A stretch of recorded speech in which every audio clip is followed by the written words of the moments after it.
Good morning, everyone. We're going live right now. Welcome. If you're new here, make sure you subscribe. Everyone in the chat, please like the video. That helps a lot. Like the video. And then after you like the video, share the video on whatever social media platform you use. Here we go. You are listening to South Florida's longest-running radio show, The Steve Kane Show. To call the show toll-free, dial 1-888-COCAINE-1. That's 1-888-COCAINE-1. And now, here's Steve Kane. All right. Yes. Welcome to the program, everyone. My name is Brian Craig, and this, of course, is Florida's longest-running radio show, The Steve Kane Show, on the radio since 1977. Welcome. And, of course, so much going on, so much to talk about. The aftermath of the Derek Chauvin verdict we will talk about. I watched the verdict come in live, and I listened when the judge went by the jurors and asked them one by one if that was their verdict, and I listened to their voice. And if you listen to the jury's voice, I know, it's a little difficult to hear people these days because, it's hard to hear them, because people are wearing masks, and it can be hard to hear people through masks. But when I heard the jury confirm that that was their verdict, they seemed almost activist in their tone. They were very confident with the verdict. They were happy with the verdict. They wanted everybody to know that this was their verdict and it had not been pushed upon them by someone. That was the tone I heard. I don't know if you guys noticed that, but I listen for these different things, and that is what I heard. And I'd like to hear your thoughts on that. But, I put on my YouTube thumbnail, I put in there, guilty. Is this justice? Was this justice? Is it justice? And that's a question you really need to ask yourself. Was this jury influenced by what was going on in the world around them? And the answer to that question is an obvious question. And the answer is we will never know. I mean, I've got a glimpse because their tone was so overly confident in everything. There's no getting around that. But with the President of the United States calling for a guilty verdict, multiple high-profile sitting members of Congress demanding a guilty verdict, what was going on in the streets and everything else, the fact is we will never know. Now, of course, this is a liberal town in a liberal county in a liberal state, and chances are that as liberals on the jury, because chances are most everyone on the jury is a liberal based on the political demographics of the area. So this very well could have been the same verdict they rendered. But it is a fact that we don't know. And we are beyond the phase of whether or not Derek Chauvin was guilty at this point. Not because the jury came back from a verdict. I'm talking about the dialogue in this country. Because I do believe he was guilty of manslaughter. And I know, again, I was talking about this on my podcast last night. I got a lot of feedback from people giving me a lot of grief by saying that I believe Derek Chauvin was guilty of manslaughter. I'm sorry. We're not going to agree on everything. It's okay to disagree on issues, although this is a big one. This incident, and when I'm talking about and we'll get to what happened in Ohio too, but what happened in that jury verdict is a very, very dangerous change in this country. There was a time when racist, Democrat, white mobs influenced juries and packed juries and intimidated courts during, this era of the Jim Crow era in this country. A terrible time. But at the time, when these terrible things were happening, for the most part, not always, but for the most part, you didn't have the top officials in the federal government openly agreeing with that mob form of injustice of the Jim Crow era when it came to courts. And what the Democrats are doing right now should be frightening to everyone. Should be frightening to everyone. Harassing, threatening, intimidating jurors. That just can't be allowed. And you know, in August, the other cops in the Floyd incident are going to be on trial. And whatever juries will preside over them haven't been sequestered and have been watching all the news. They don't even know they're on the jury yet. You know, when the O.J. Simpson trial was going on, that jury was sequestered. And what that meant was during the entire time of the trial, which to my recollection was 9 months, they were sequestered in complete isolation. They didn't associate with others. They never left each other. They were held up in a hotel in Los Angeles. They weren't allowed to go out. They went from the hotel to the courtroom and back every night. Now, again, that was 94, 95, so the internet wasn't what it is today. It was around, but it was new. But they had no internet access. They had zero access to news of any kind. And they were under total and complete observation from sheriff's deputies to make sure that they didn't break the judge's order and expose themselves to news or get involved in conversations with people that they shouldn't be getting in conversations with. They were in complete isolation and it was the 12 jury members and however many alternates. It was the official jury and the alternates were all totally sequestered and were not exposed to anything that was going on in American society during the time of that trial. And, you know, that may seem extreme, but in a high-profile trial, it's necessary. You have the Democrats, the top Democrats in this country, still not happy with the verdict. We'll talk about that as the show goes on. But you've got the top Democrats in the country agreeing with this mob form of jury intimidation.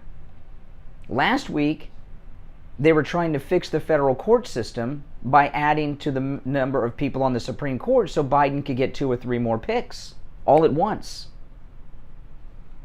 You know, so they're trying to fix our federal court system.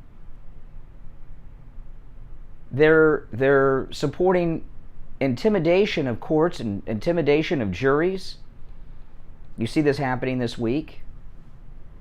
Van Jones, I was watching Van Jones. Van Jones came on last night. He says, 1 down, next. He's moving on. He's moving on to the next one. George Floyd's girlfriend is talking about opening up closed cases. Closed cases now.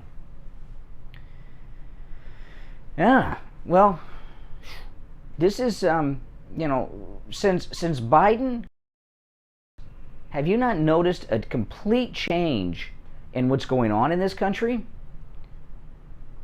Biden's been president for 100 and some days, and it has been days of darkness. Everything is negative.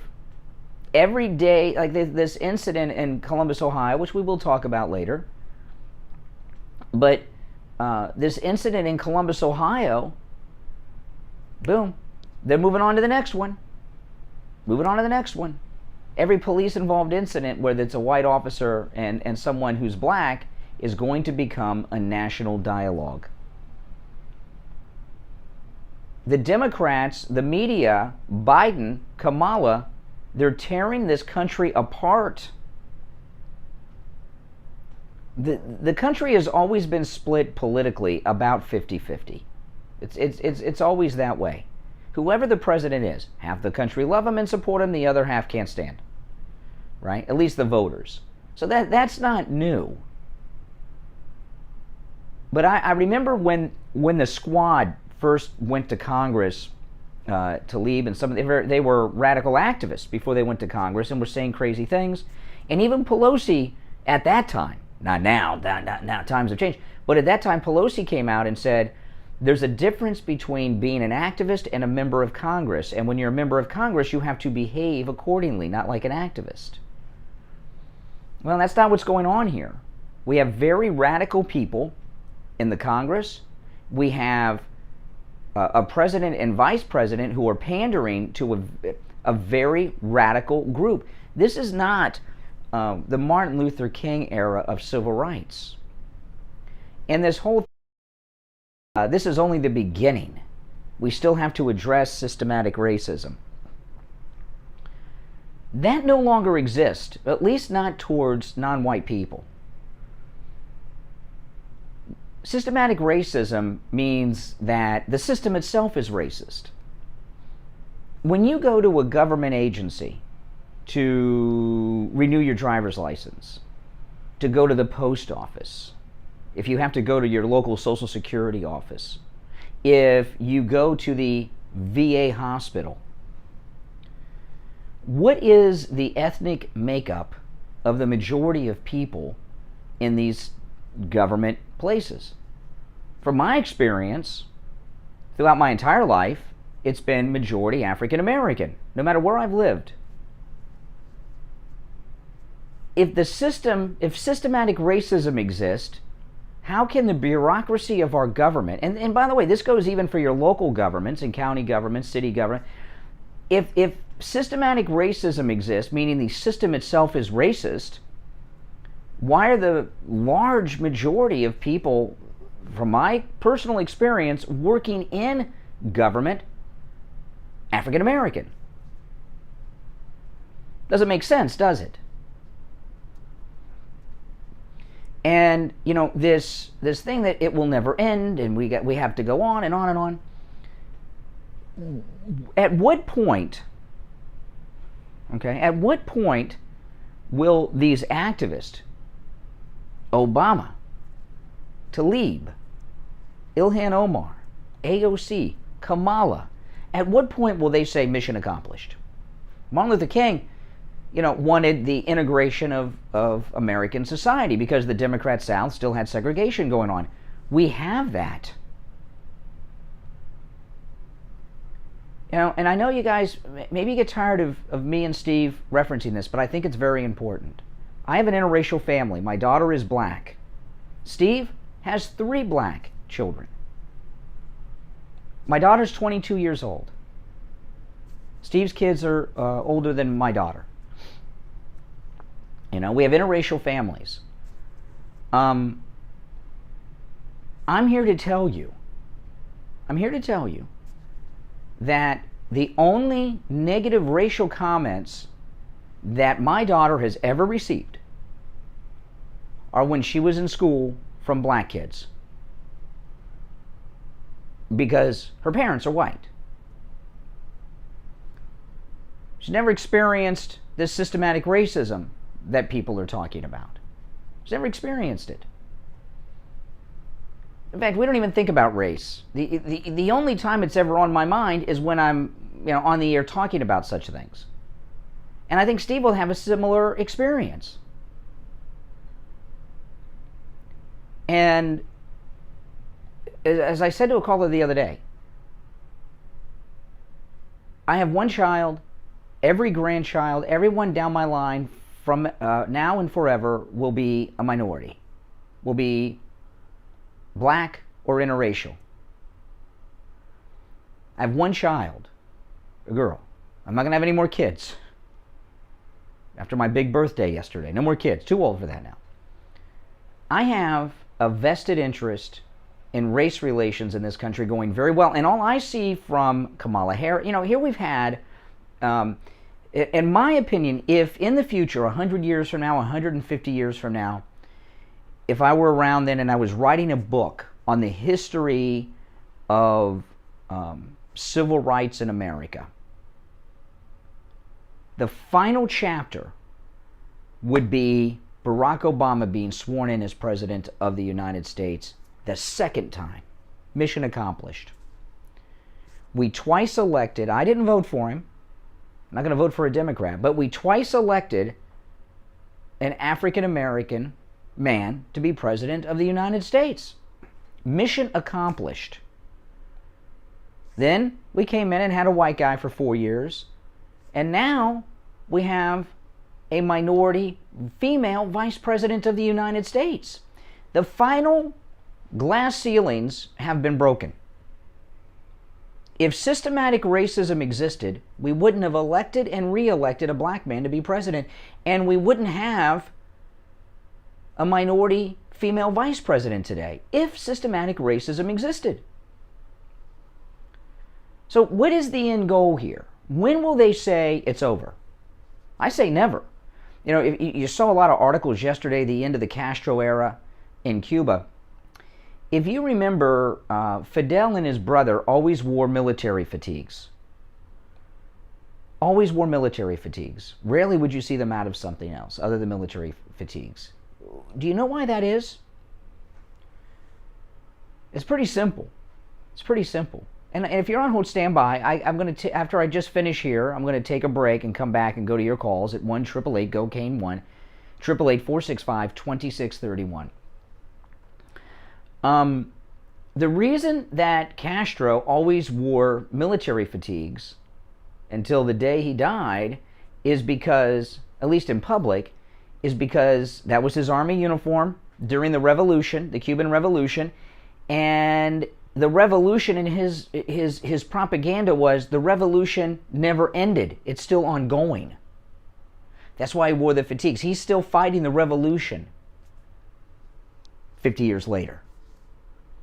So the activists in the streets right now, Kamala, Obama, when will this be over? What is your goal when you will say, if we accomplish, Martin Luther King said a colorblind society. I thought we were there for a while, but they're bringing us into this terrible era now. When my daughters are judged by the content of their character, not the color of their skin, we achieve that goal. We achieve that goal. But what is the goal now? What are the list of things that must happen for Black Lives Matter, Kamala Harris, Barack Obama, Michelle Obama, and all the rest to come out and say, boom, it's over, we won, we got what we wanted? Gay activism achieved their goals with gay marriage. That was it. Gays have total acceptance now. You don't hear too much about gay rights issues anymore. They got everything totally accepted in our society, not just in the military, but can get married in all 50 states now, and it's a recognized marriage. They're not even shunned upon in society any longer. So what is the end game here? What must happen in American society for Black Lives Matter and the rest to say, mission accomplished? All right, we'll take our first break. If you're on hold, as I say, stand by. Our number toll-free, 1-888-GO-CANE-1, 888-465-2631, 888-465-2631. We'll be right back. Brian Craig here. When it comes to auto repair... Welcome, everyone. Make sure you like the video, subscribe if you're new, and if you could share the video, that'd be spectacular as well. Automotive in Boca Raton, the latest sponsor of the Steve Kane Radio Show. Tom called in on the radio to tell us about his experience with Champaign Automotive. Hi, this is Tom from Tamarack. Hey, Tom from Tamarack. This is unbelievable. I just want to tell you guys something. I spent the last 2 days trying to get brakes for my car. I was leaving the house yesterday to go try another place that had a lower price. They wanted $800 for the brakes, and that advertisement came on for Champaign. I live in Western Tamarack. I said, let me take a drive up there. Well, I was almost blown over how friendly, honest, old school these people are. Old school, that's really the term that really describes it. But let me tell you, the guy I had gone to previously won $800. He says, well, you need to take your This is unbelievable.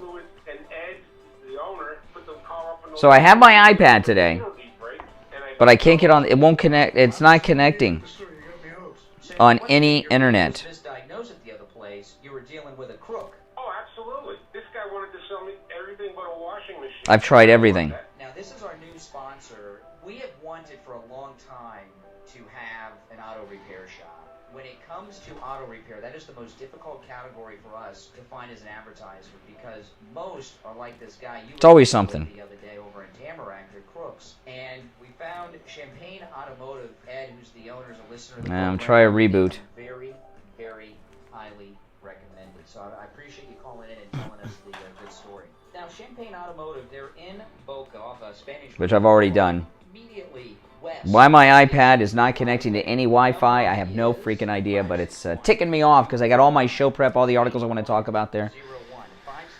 I have to go back to my this antiquated Windows computer. Listen to the Steve Kane Show on iHeartRadio. Just Good morning, you're on the radio. What's your name? Good morning. How you doing? All right, what's your name? This is Maria from Florida. Hey, Maria, what's on your mind? Oh my God, I am so upset because I knew this was gonna happen. I knew it, and I'm not gonna be on the side of saying this guy didn't deserve it. He deserved charges, but not what he got. No, this was all played by Joe Biden, Kamala Harris, and the Democrats and the media. They played a big role in this. And I want to be clear. I want to say to you, I'm sorry yesterday when I called, I didn't say happy birthday to you, but I'm saying it to you today. Thank you. Happy birthday to you. And I'm proud of you because what you have done is amazing.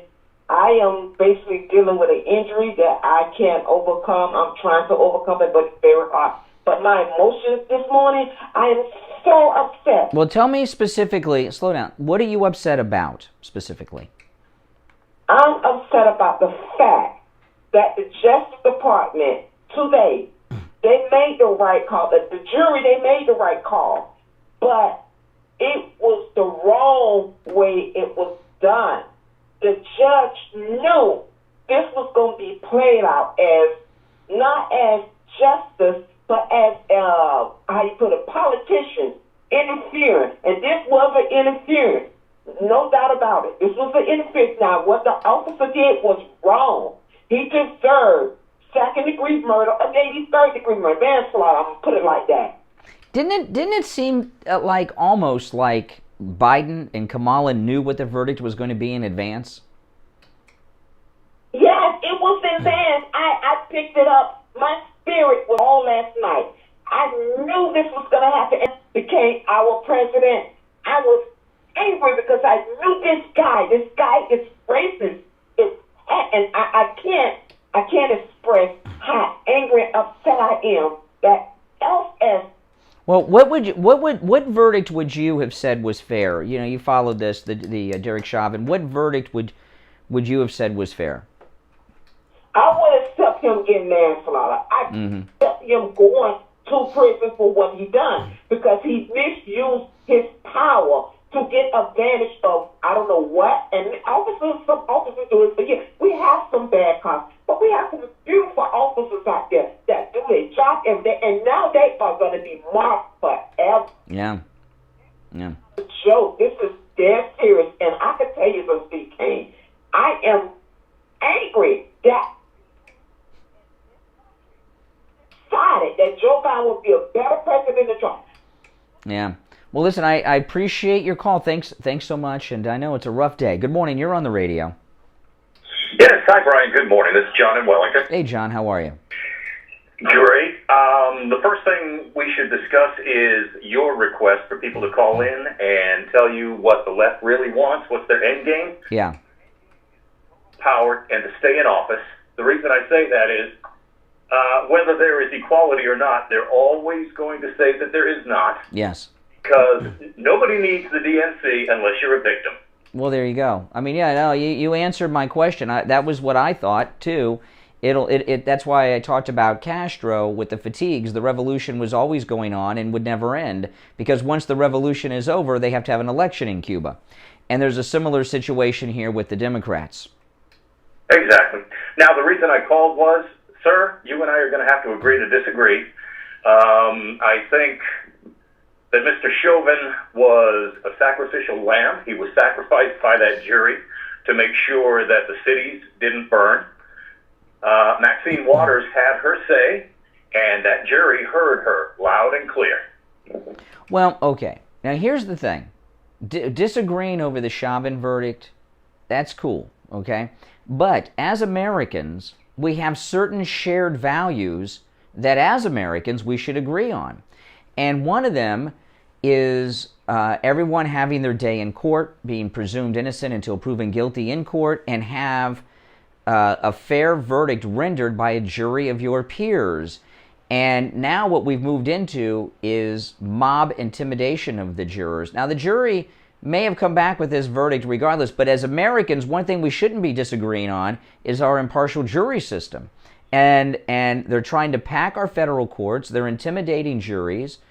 That is not American culture. That is not Americanism. That's fascism, maybe? I don't know what ism to call it, but we're moving into a mob rule anarchy-like situation.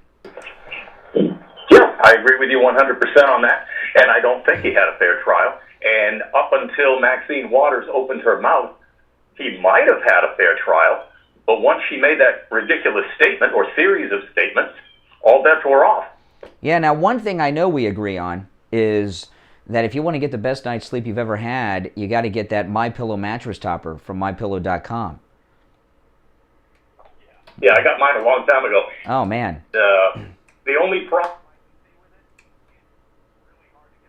morning. Yeah, I did notice that on Monday. I'm like, wow, this is so comfortable. I'm on this cloud. Maybe I should just lay here. I know what you mean.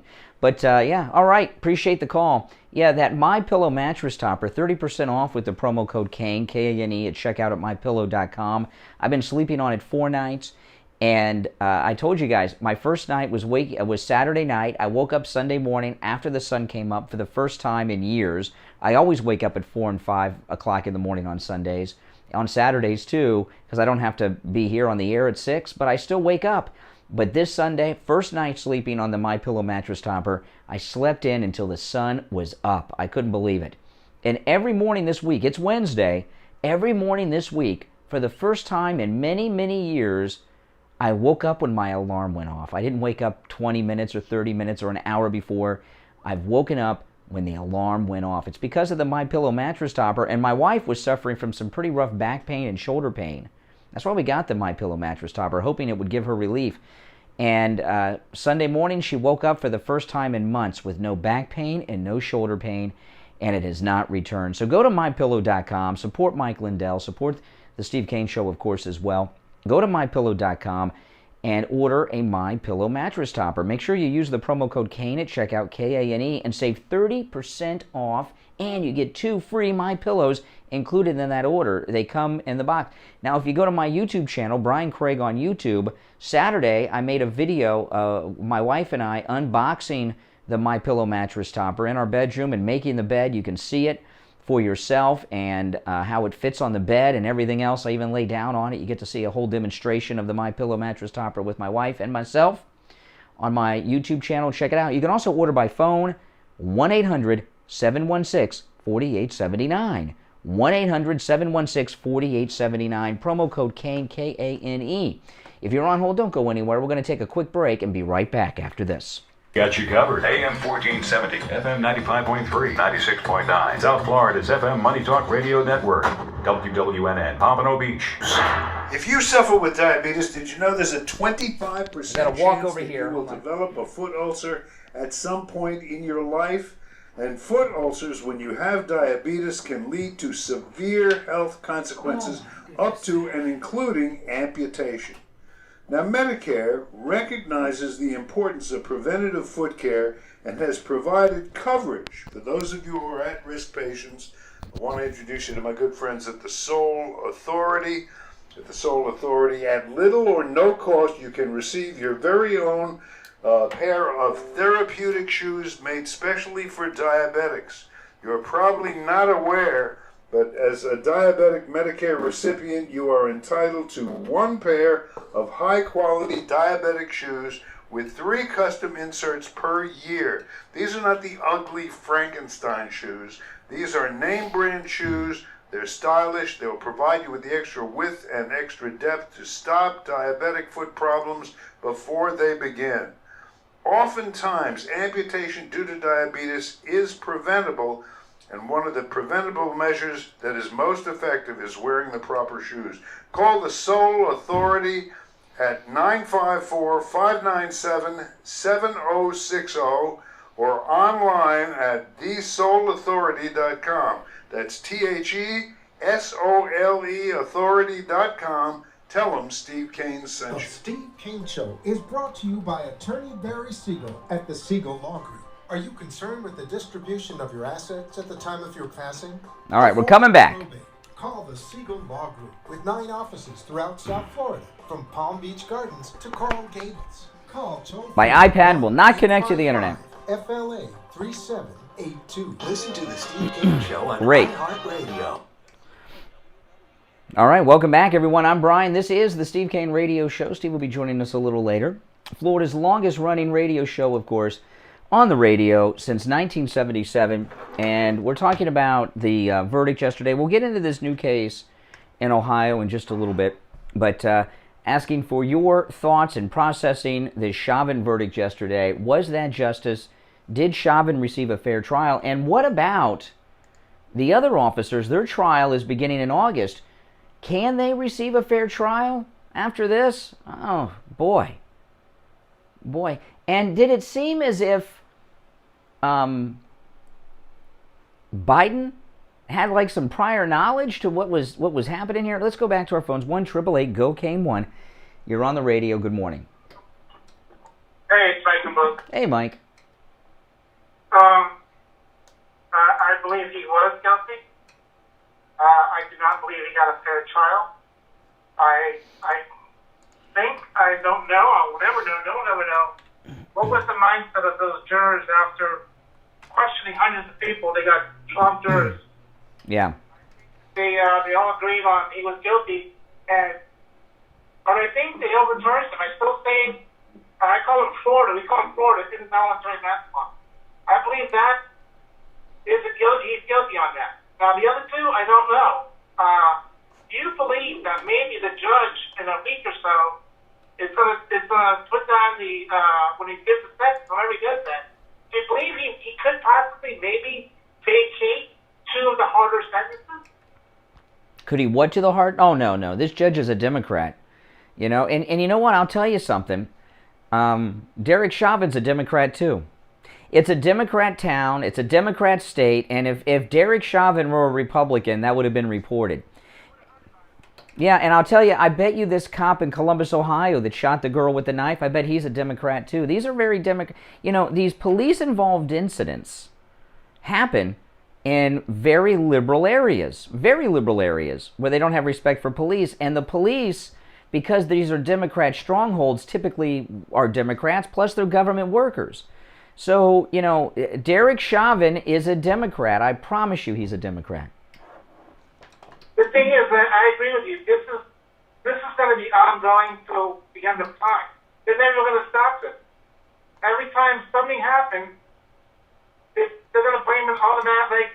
The girl yesterday that got shot, okay, the first thing that came out on the news, she was an honor student, okay? The same thing last week. When there was a kid up north was waving a gun in his driveway. When the cops came, he pointed the gun at them, and they shot him. And he was also an honor student. Every time somebody is a victim of a police-involved shooting, they're always an honor student who is going to be a doctor, a veterinarian, an architect, or an astronaut.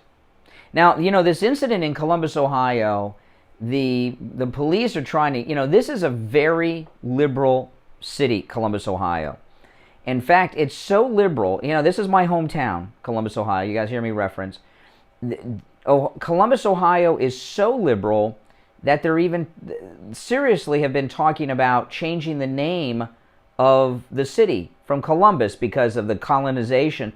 They took down a landmark that I used to drive by every day to and from school. They took down from City Hall this humongous statue of Christopher Columbus.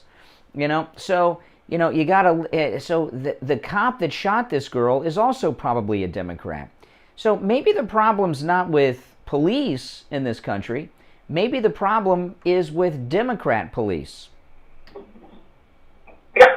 Hey, I was going to say one more thing that I forgot. Kamala, Vice President Kamala, President to an extent.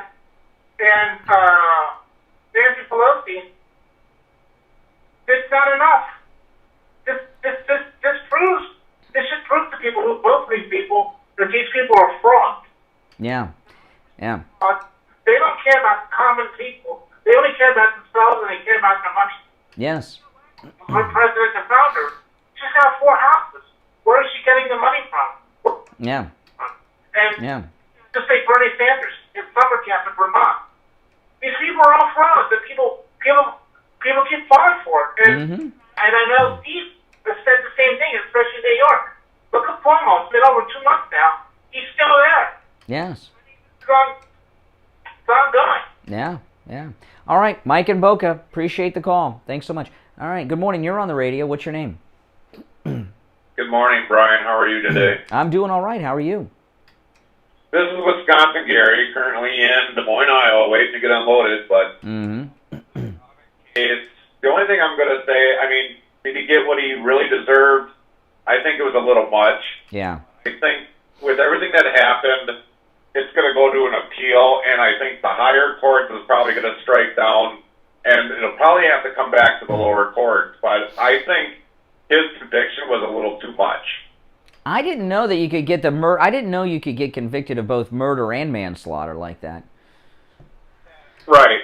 But I mean, for what he got, he could serve up to 25 years, but if he's only going to get 12... No, actually, he's facing... No, actually, it's 25 on each charge. He's facing 75. Oh, okay. All right. That maximum sentence is 75 years. Right. But, you know, you also brought up on another thing about the division of what is going on.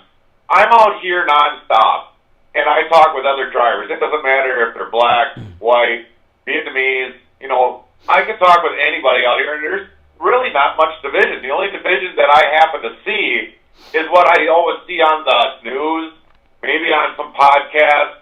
You know, I don't see the division out here. With what this narrative of what Democrats do, it's just outrageous.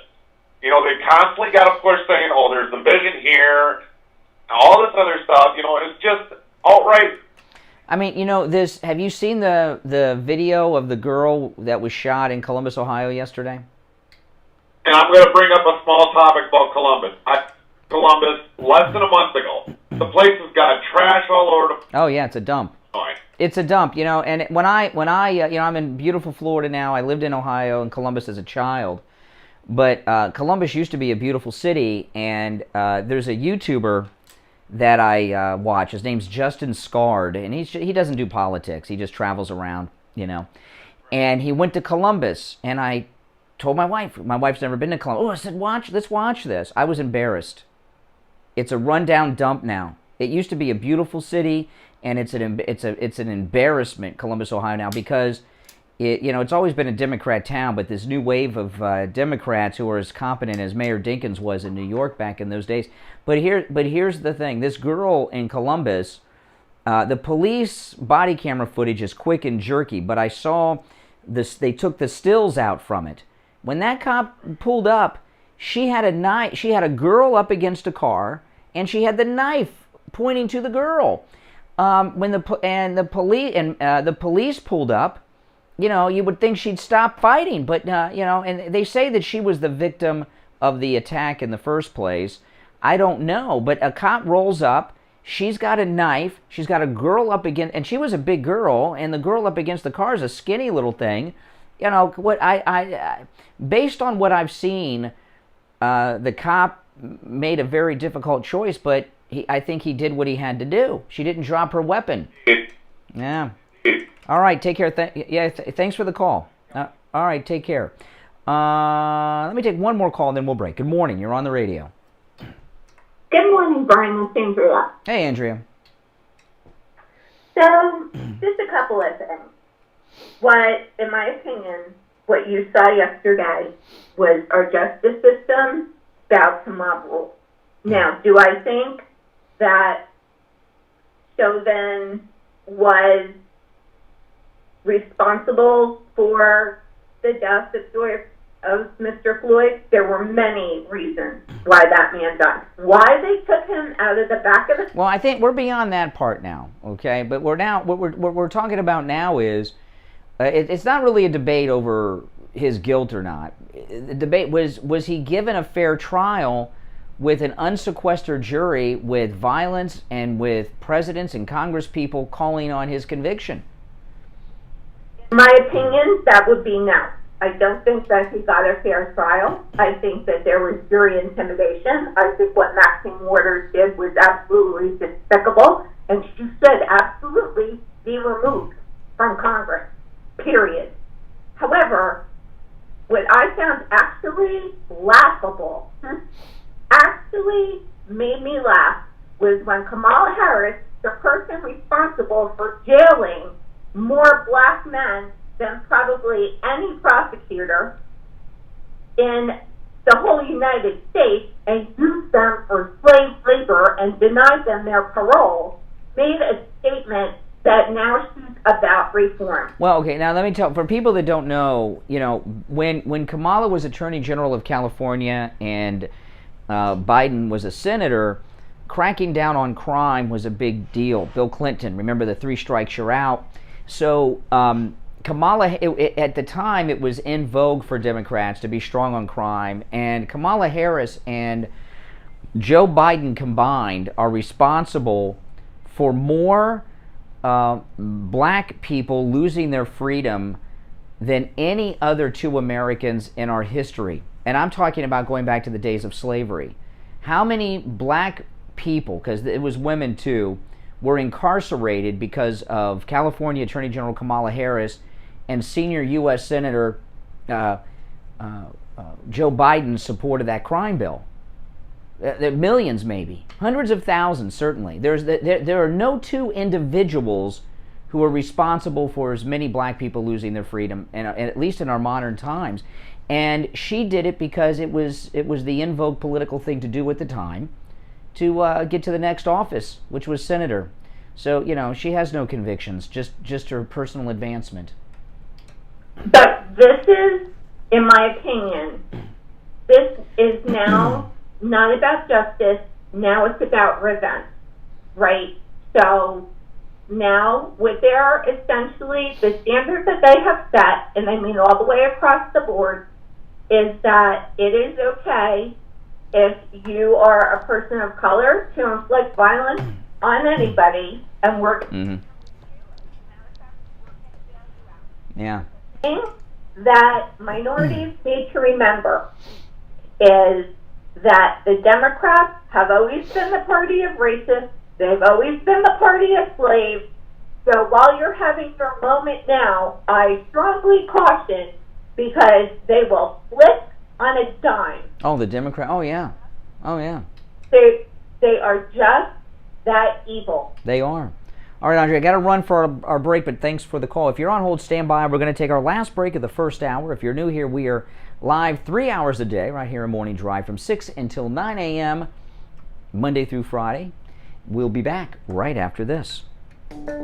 Hi, my name is Tom Laporta, the owner of Laporta Contracting, Roofing, and Restoration. We have been in the roofing and construction industry since 1982. We are State of Florida certified roofing and general contractors, focusing on residential and commercial roofing, impact windows, and building restoration. If you have noticed any water stains on your ceiling, or if your roof is older than 15 years, you will want to call us to come out and evaluate your roof. Our services run from minor repairs to complete new roof systems. We install every kind of roof, from regular asphalt shingles, clay or concrete tiles, standing metal seam, wood shakes, and slate tile systems. Hurricane season is right around the corner. This gives us only a short period of time to make sure your roof and home is ready for the 2021 hurricane season. So don't delay and call us at 954-604-4602. The reason I'm looking over here is I can't get online on my iPad, so I'm using a computer that's to my right. I don't know why my iPad won't connect to the Wi-Fi here. I was using it at home this morning. From a few of our past clients. Our number again is 954-604-4602. Listen to the Steve Kane Show on iHeartRadio. Just search for W.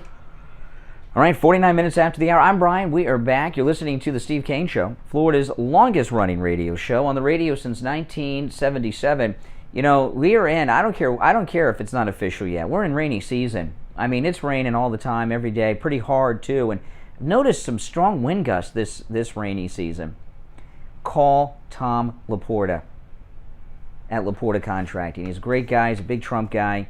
He'll give you a free inspection of your roof. Look what happened to Steve Kane. He had a little drip drop, little wet spot on his ceiling. Just a little wet spot.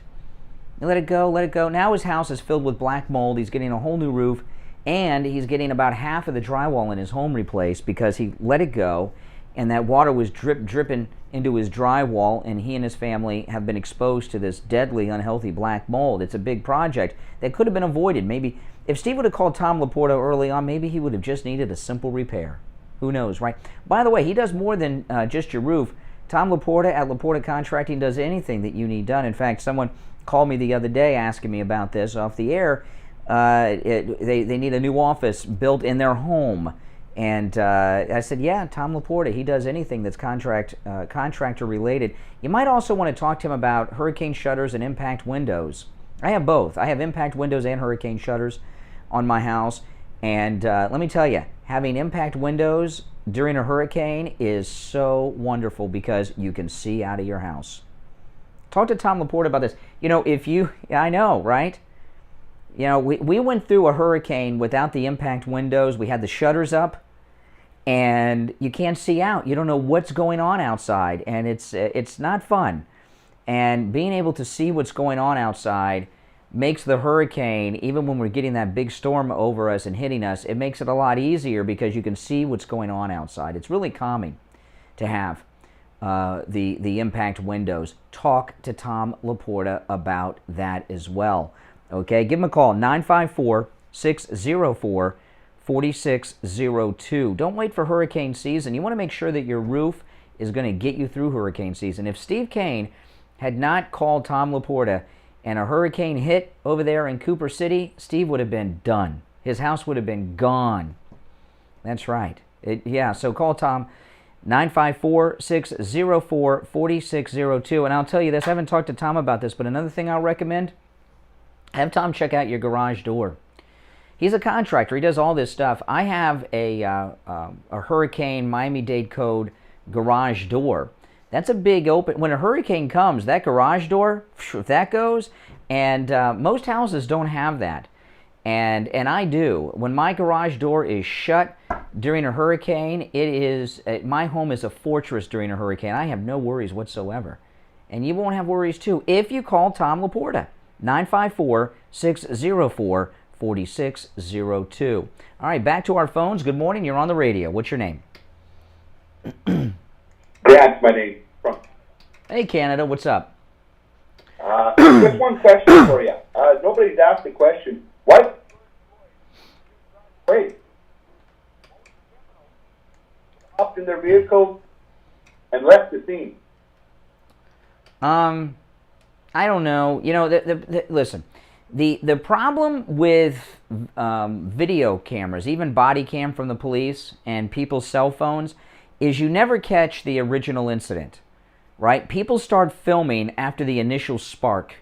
So you never see what caused a spark in any incident whatsoever, in anything.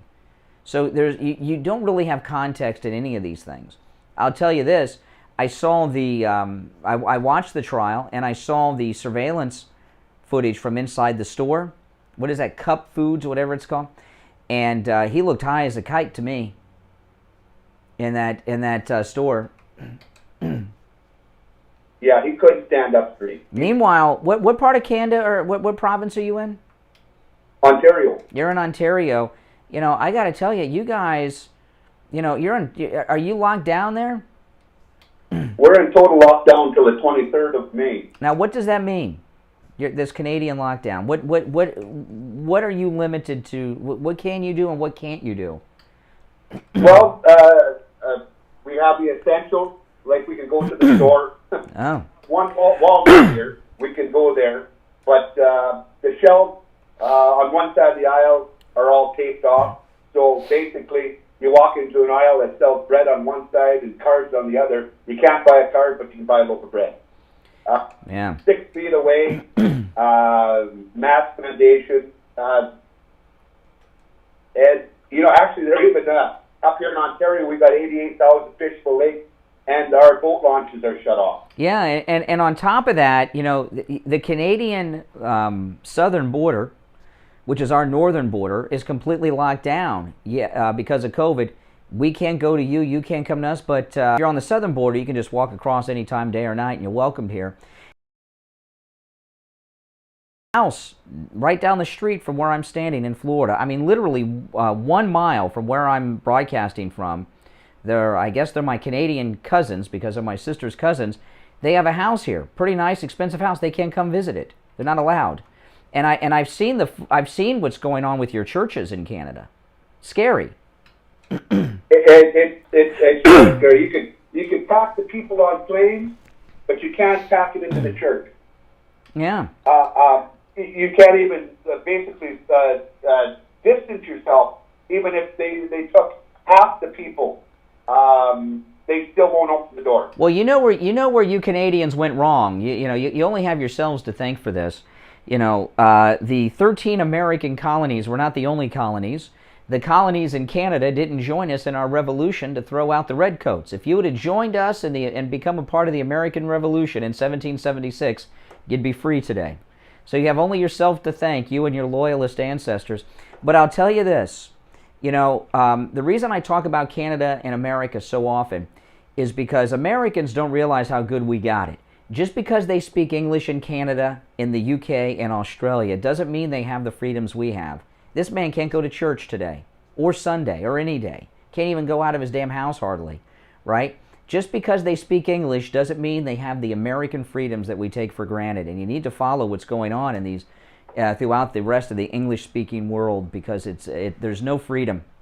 They do not have a constitution or a Bill of Rights like we have. Well, I bet you if that kid prime minister, who's only prime minister because his daddy was prime minister, I bet if he went to church, I bet the churches would be open. He doesn't look like a church-going guy to me. Honestly, I don't think God would really accept. Yeah. Yep. Town, Brian, and up here we rely on the U.S. people for our tourism. Our borders shut down. It's only a minute away for me to cross into Minnesota. Mm-hmm. We're another year being under lockdown here. A lot of the businesses are going under. Well, I'm in South Florida.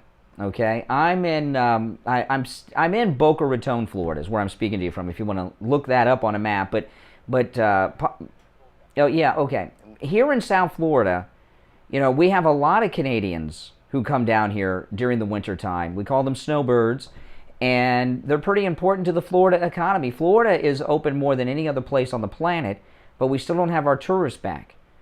And this is a tourist economy down here, and we do not have our Canadians down here. That's why my relatives can't come down to their house. And I'll tell you, usually this time of year, every other car has an Ontario license plate on it or something. I haven't seen a Canadian license plate in so long, so that you guys are under lockdown. But again, if you're coming from our southern border, no lockdown. You can just walk across. Isn't that amazing? It's amazing, isn't it? It's scary. Well, listen, good luck to you. Thanks for calling. Oh, man. Yeah, what's going on in Canada is outrageous. All right, listen, we're coming up on our top of the hour break. Our number, toll-free, 1-888-GO-CANE 1-888-465-2631. After the top of the hour, I want to get into some of my audio sound bites. Steve Kane will be joining us a little later as well. But, I don't really want to talk about the guilt or innocence of Derek Chauvin and debate the Floyd case. That's been done endlessly. We all have our opinions on it. We're moved on to something else now, and that is the American system of justice still intact? Or do we have mob rule? The lady cop in the Dante Wright incident, how can she get a fair trial? She's got the mayor of her city doing national television interviews saying it's not safe to drive while black in the entire state. How can she get a fair trial? she may take a deal. I would not be surprised if we don't see her take a deal. And these other 3 officers, they may be thinking the same way. Derek Chauvin is facing 75 years. And of those other 3 cops, one of them was just standing on the sidewalk doing a crowd control. Why is he on trial? You know which one I'm talking about? Yeah, because they're, the jury pools in these liberal communities have been poisoned. So let's take our break for the top of the hour. We'll come back with more of your calls. 1-888-GO-KANE 1-888-465-2631. I'm Brian Craig. This is the Steve Kane Radio Show, Florida's longest-running radio show on the radio since 1977. We'll be back right after this. Got you covered. AM 1470, FM 95.3, 96.9. South Florida's FM Money Talk Radio Network.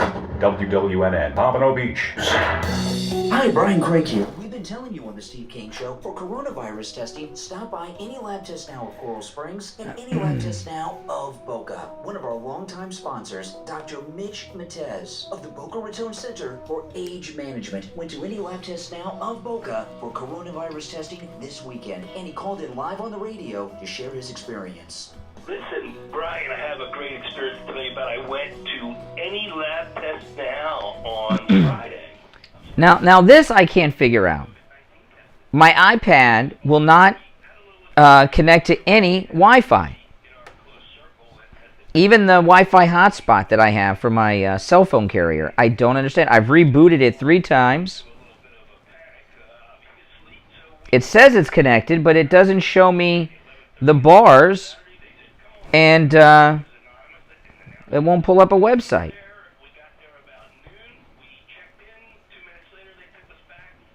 Let's see. No. I don't know why. Any ideas? Airplane mode? Oh, thank you. That's a good idea. Let me check.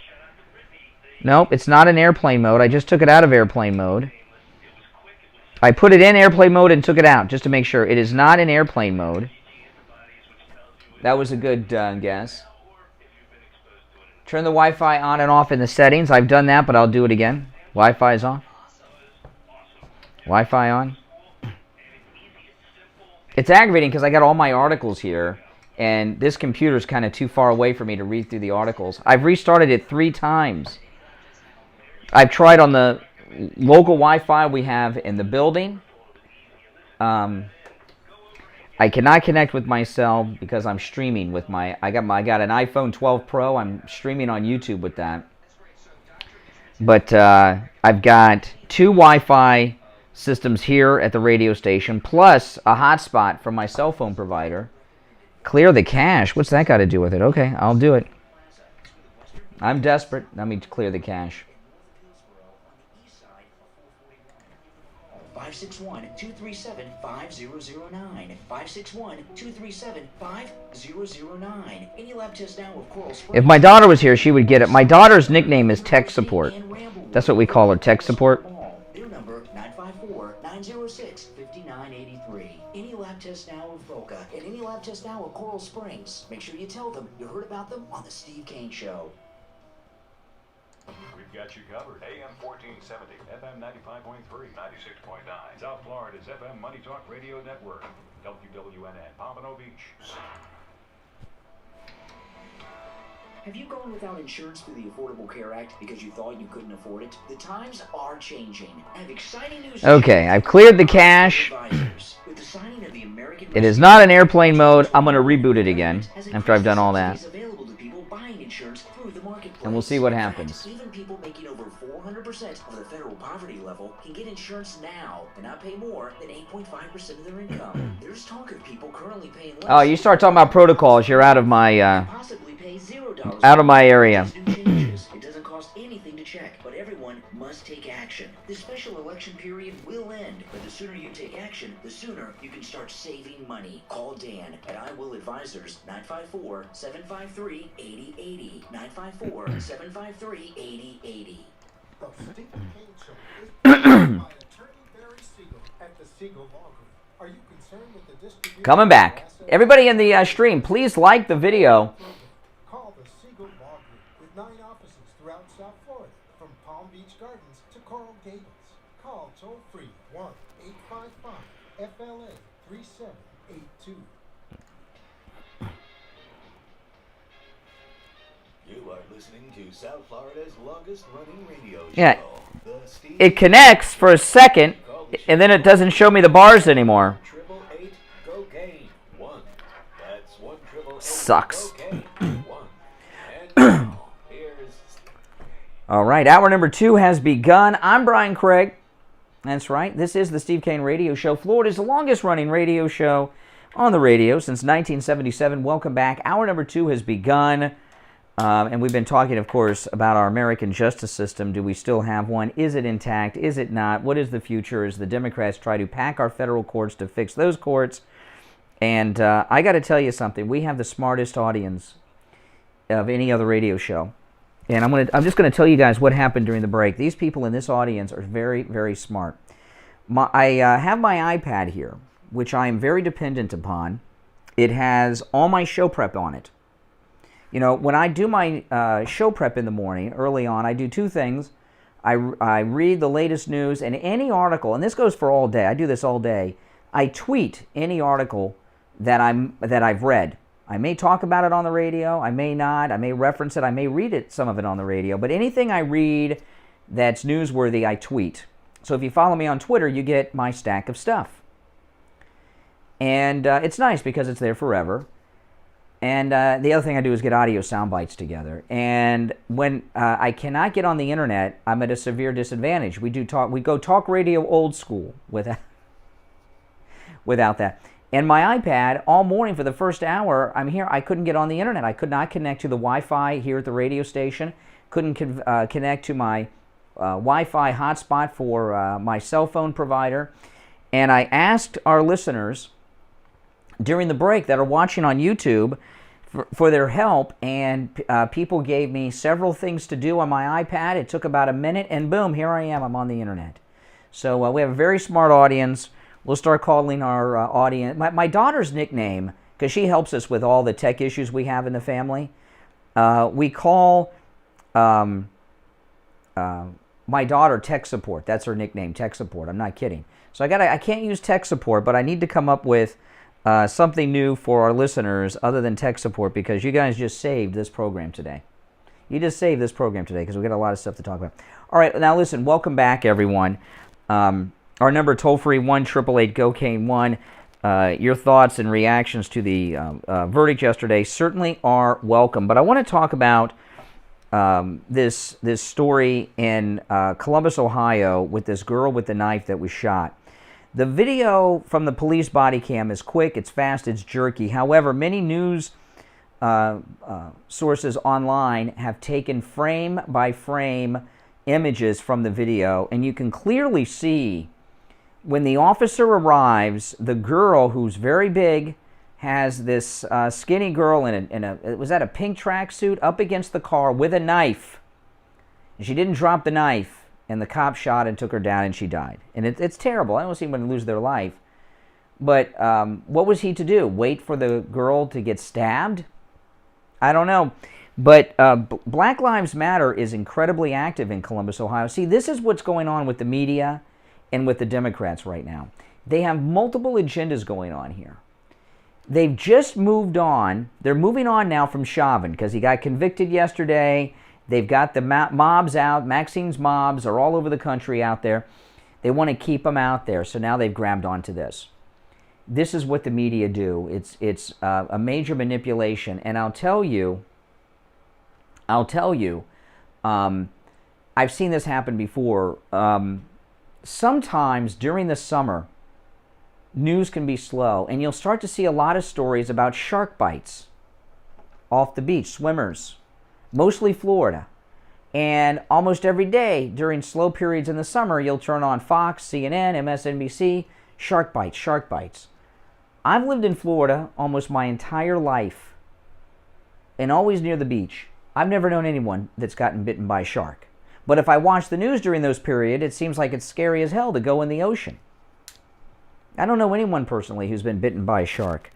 But if you watch the news, so they're doing a similar thing with these police-involved shootings to make it look as if there's a problem where there isn't. Okay, now let me read the update on this. In an attempt to show more transparency and ease tensions as Black Lives Matter protesters descend on the scene, this is in Columbus, Ohio, the police department released footage that appears to show the teen run out of her home with a knife. Bryant, that's the teen who was killed by the cop, can be seen with a knife as she storms out of the home and towards another woman, with the woman falling backwards. The teen turns her attention towards another woman at the scene and runs towards her as the police officer opens fire, sending her to the ground. People can immediately be heard screaming in shock and horror as the scene unfolds. Officers could be seen looking over Bryant's body in the footage. Columbus police said earlier Tuesday that one person was killed in an officer-involved shooting that took place on the east side of Columbus in the afternoon. The officer who opened fire was not identified. Police chief said that he would have, the cop is being taken off the street pending an investigation. Makia Bryant, who was identified by her mother on social media, was taken to Mount Carmel East Hospital in critical condition, pronounced dead at 5:21 p.m. She was a good kid, says her mother. She was loving, says the girl's aunt. She was 15 years old. She didn't deserve to die like a dog in the street. Yeah, I mean, it's a tragic incident. Authorities say they responded to the initial stabbing call at around 4:30 p.m. The shots fired call was made just 15 minutes later. Columbus police have so they have a fast response time in Columbus. Columbus police have requested Ohio's Bureau of Criminal Investigation to respond to the scene and investigate and take over. You watch that video, you got to watch the stills taken from the video. Okay? They come out of the house beating the crap out of each other when the cop pulls up. The girl that got shot, before she was shot, had a knife in her right hand, had the other girl up against a car. She has the knife out on her right side in a threatening manner, looking as if she's going to stick her with the knife. And to me, it looked like a stomach stab, which is a place where you would bleed out and bleed out quick. She saw the cops pull up in the cruiser. She didn't stop. I mean, it doesn't look to me as if the officer had another choice here. Was he to wait until that girl got stabbed? Then would they have said he acted too late then? If I were a police officer at retirement age, I'd put my papers in today, no matter where I was in America. Put my papers in today, if you're a cop in America and you have your retirement firmed up. Because you never know when this could be you. If you don't have your time in, then you have to really think about what to do. But police work is a dangerous job today, not as much because of what could happen to you on the street. That's a dangerous thing. But what can happen to you if you're doing your job? You could go to prison. You could go to prison. Can't support your family from prison.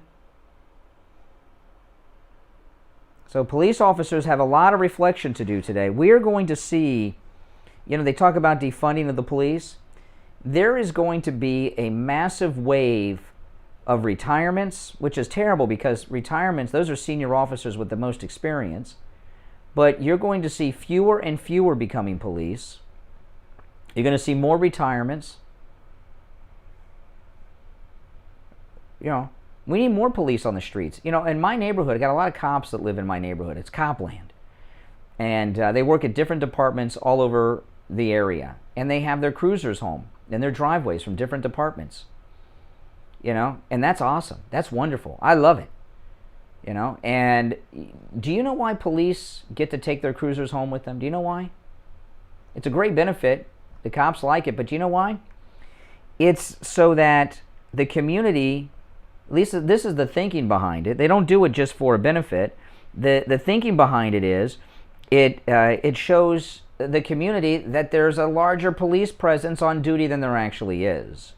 Because when people see police cars around, they do less crime. They even speed less. Okay? Yeah, we got fewer cops on the streets and a lower police presence. That's not what I want in my neighborhood. I want a heavy police presence in my neighborhood. Don't you? I do. You know, I mean, years ago, we had a call on this program. It was a sad call. There was a guy who was sheriff for a time. Al Lamberti was the sheriff of Broward County a few years back. Al Lamberti was a very good sheriff, very good guy. And the Democrat sheriff of Broward County had done some crime and was going to prison. So the governor at the time that we had appointed Al Lamberti to be the sheriff. And we had Sheriff Al Lamberti live in the studio, the sheriff of Broward County, taking calls live on the air. We get a call from a black lady in Deerfield. And, you know, I'm looking over, I can see Deerfield. Deerfield Beach is right here. But if you go to this other side of the tracks in Deerfield, it's a sketchy neighborhood with high crime. And it's a black neighborhood. A lot of Deerfield is black and high crime. And this black lady calls in. She's speaking to the sheriff of Broward County, and she says to him, "Are you going to tell your deputies to leave our youth alone?" I was like, wow. It was a very strange call. And he had a very detailed conversation. He says, "We're not there harassing the youth in your neighborhood. We're there keeping the community safe." You know, part of the problem, they talk about the problem with the police, and we know the problem are the criminals, but there's also another problem. That African Americans are being educated about police in an opposite way that I was. Totally backwards. I grew up learning the policeman is your friend. You know? If you're a kid and you're in trouble, look for a police officer. Many years ago, in the early 90s, I was in San Juan, Puerto Rico. And this was in the very early, this was like 93, 94. I was in San Juan, Puerto Rico, and I was with this girl, and we were walking around late at night. It was like 1 or 2 o'clock in the morning. We were not with a tour group or anything. We just flew down there, and we're hanging out in Puerto Rico, and we got into a very bad neighborhood, and we got lost. We didn't know where the hell we were. 1, 2 o'clock in the morning, and you know, and what did we do? We found a cop, because that's what you do. And we said, we're lost, we're in this terrible neighborhood, this is the hotel we're staying at, and he helped us and got us a cab and got us back to the hotel. And, you know, I always learned, if you need help, you go to a cop. And in the black community of today, they're learning that the police officer is out hunting you. Don't go to the cops. They can't help you, like this lady that called the sheriff of Broward County. A lot of this has to do with a lack of education among black youth towards police officers. All right? Let me play an audio clip. This is in Minneapolis. A guy was interviewing black people, Black Lives Matter people who are black on the street of Minneapolis. Listen to what this girl said. She had a mask on. I couldn't tell how old she was, but she certainly was no older than, say, 22. What percent of this country are white supremacists? Say most of the country. I can't give you a number, but like... Okay, so she said, he asked her, what percentage of this country is white supremacist? White supremacist. And she said most of the country. That's her view. Most of the country are made up of white supremacists. What percent of this country are white supremacists? Say most of the country. I can't give you a number, but like... You say majority of the country? Yeah. Should we just gather up the white supremacists and do street justice? That would be ideal. Wow. This is just a girl on the street up in Minneapolis. Black Lives Matter, young black girl. Most of the country are white supremacists, and the ideal thing to do, she says, is to round them all up and do street justice. Again, I'm not going to say anything that would directly incriminate me, but I would say that would be a good idea. I don't want to say we need to go start killing all white folks, but it's like, but maybe they need to feel pain and the hurt. Wow. I'm not saying we need to kill all white folks, but they need to feel pain and hurt. Then she laughs. That's Minneapolis Black Lives Matter in the streets. You're telling me the problem is just the police? There's a problem going on in the black community so far as their upbringing and their outlook on our society. If you're on hold, don't go anywhere. We're going to take a quick break, come back with your calls. I'm Brian Craig. This is the Steve Kane Radio Show, Florida's longest-running radio show. On the radio since 1977. We'll be right back. Brian Craig here. When it comes to auto repair, you want a garage that you can Pretty trust. scary, isn't it? Scary. When your car needs work. Introducing Champagne Automotive in Boca Raton, the latest sponsor of the Steve Kane Radio Show. Tom called in on the radio to tell us about his experience with Champagne Automotive.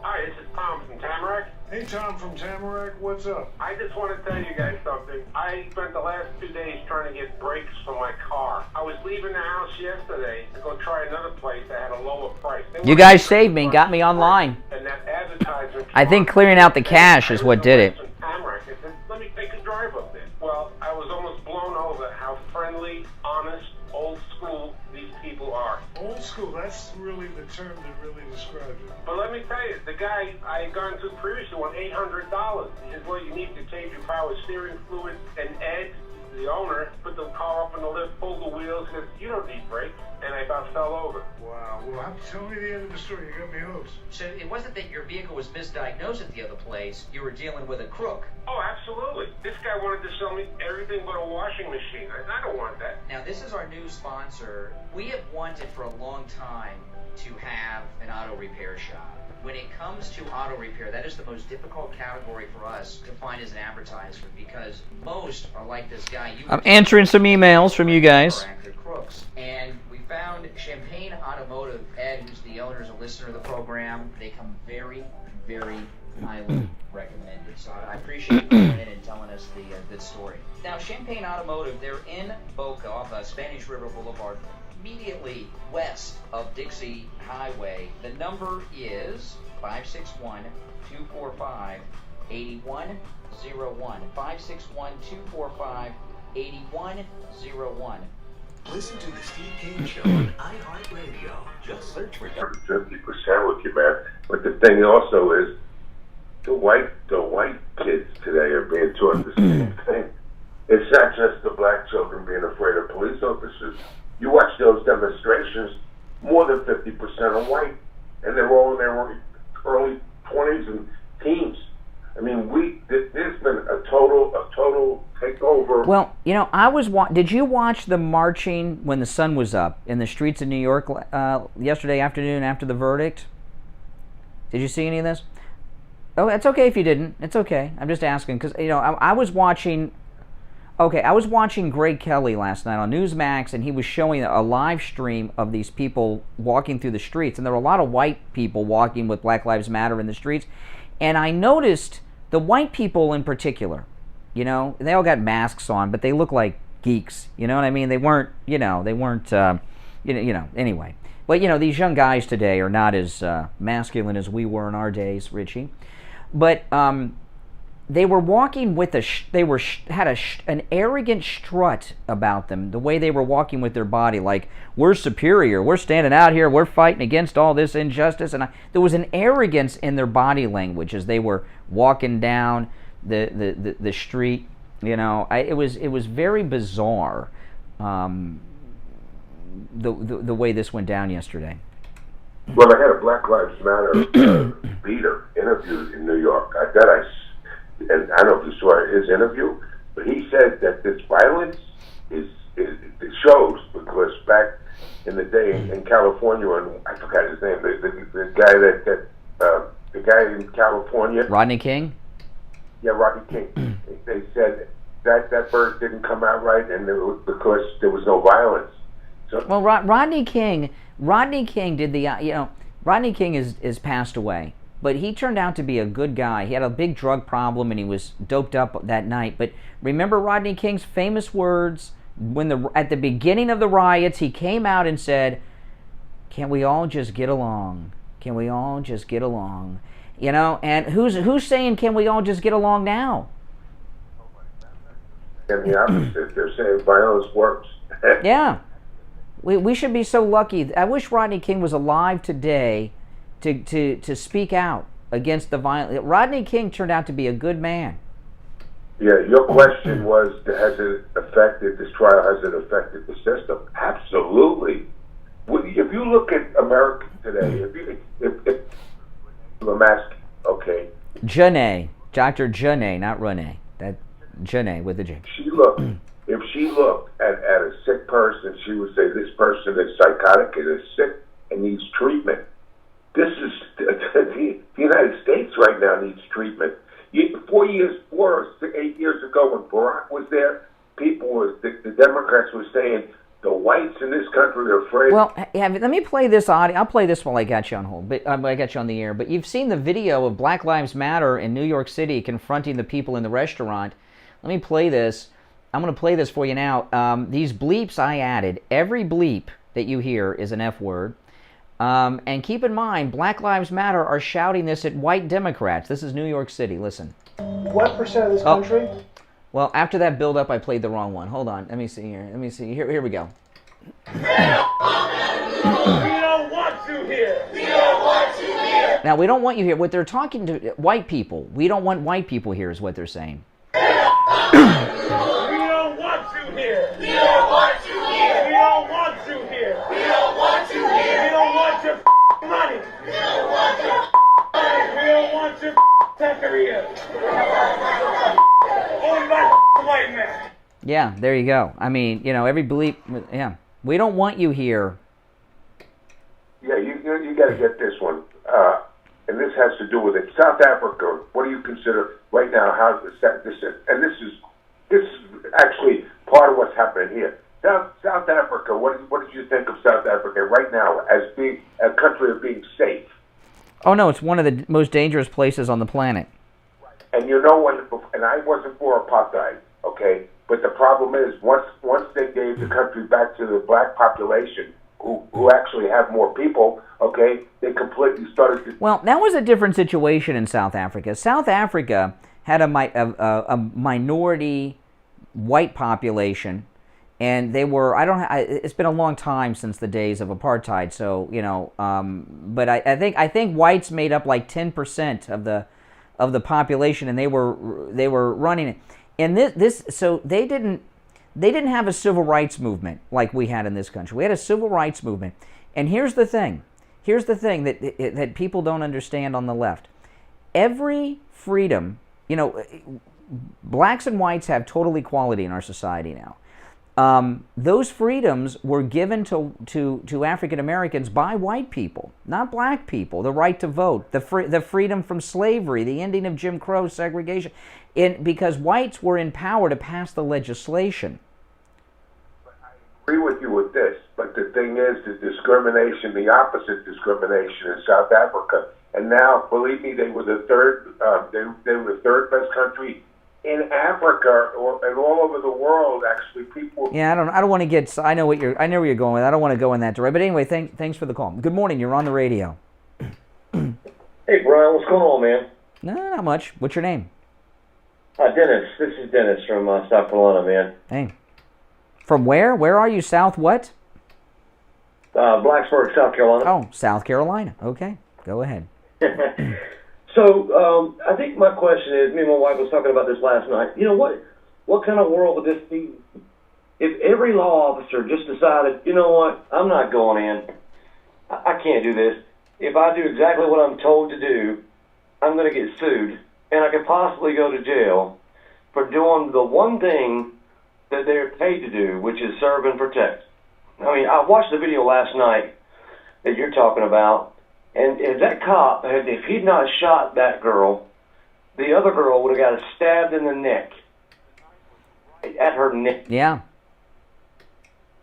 Yeah, and she, she got into that position after the cop pulled up, because when the cop pulls up in the body cam, they're still fighting, coming out of the house, getting knocked on the sidewalk, and she got up and put her up against the car. And they did this right in front of the police officer, which tells me it doesn't matter. It's telling young kids, it's telling the world, this is not the world that me and you grew up in, I promise you that, because it's telling the world, hey, fight the cops, and you can still win. Mm-hmm. That says Wild West. Well, it's not Wild West. In the Wild West, there was no law. Okay, Now what we have is we have laws, and we have law enforcement, but if you look at Biden, right? No law and order. Columbus, Ohio. It pains me to say this because it's my hometown. Is a dump run by liberals into the toilet, and these liberals are. I was talking to a caller about this. The people that run Columbus, Ohio, Black Lives Matter, a lot of influence there. They're so liberal. They just took out the statue of Christopher Columbus from City Hall. I used to drive by that statue on a school bus every day on the way to and from school when I was a kid there. It's a huge landmark for the city. They're talking about changing the name of the city from Columbus to something else before all this because Columbus brought, colonialism. So this cop's probably a Democrat in Columbus. I promise you Derek Chauvin's a Democrat, And I'm starting to think the problem isn't between police and blacks. I think there may be a problem with Democrat cops. So, it's just weird. It makes you think about, where's the hope for the future that, people don't realize that, There's no, the only hope we have now is Trump in 2024. But, think about this. Since Biden's come to office, right, we have lawlessness in American cities that's not ending, mob rule, right? We have, they're trying to fix our federal courts by packing the Supreme Court, adding justices so he can get 3 appointments all at once. The southern border no longer exists of this country. We have anarchy down there. And he's only been in office 100 and some days. And we have yeah. Look at the drugs. People don't realize there's shows that they show on television, and you could watch them, and where they bust people all the time coming across the border with drugs. Can you imagine the fentanyl that's going to kill our youth? Well, we're getting a little off. Yeah, hey, listen, I got to run for a break, but I don't want to get off focus. But thanks for the call. Listen, we'll take a quick break. Steve Kane will be joining us in just a bit. I'm Brian.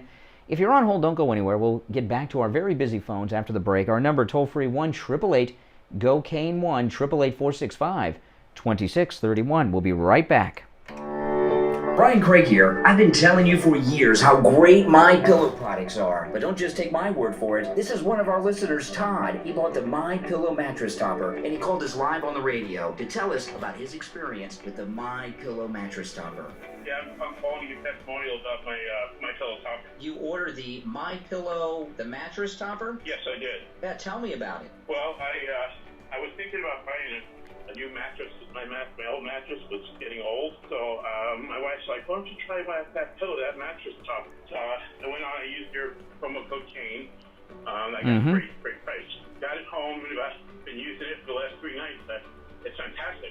Oh, that's awesome. It's like a whole new mattress. I talked to other listeners with the MyPillow mattress topper, and they come in all sizes. Steve Kane Show. Mattress companies have turned into con artists. When I was a kid, yep, hold on. mattresses were two-sided. You have the mattress, then after a while you'd flip it over.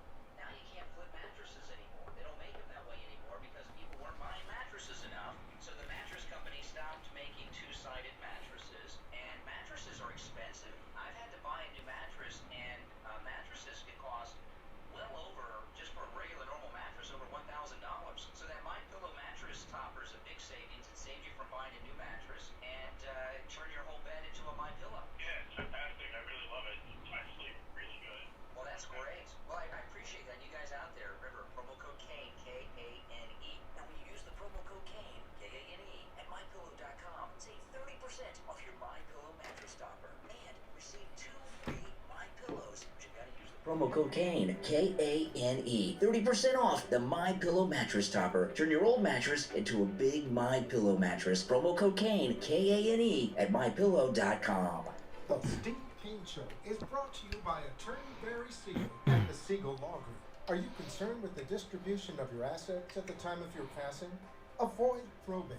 Call the Siegel Law Group with 9 offices throughout South Florida, from Palm Beach Gardens to Coral Gables. Call toll-free 1-855-FLA-3782. Listen to the Steve Kane Show on iHeartRadio. Just search for...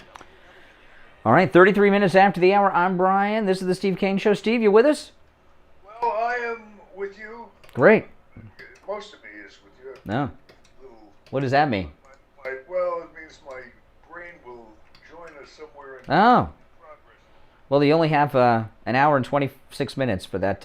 happens. I didn't have a chance to listen too much earlier. Oh, you missed everything. You missed everything. Give me a real.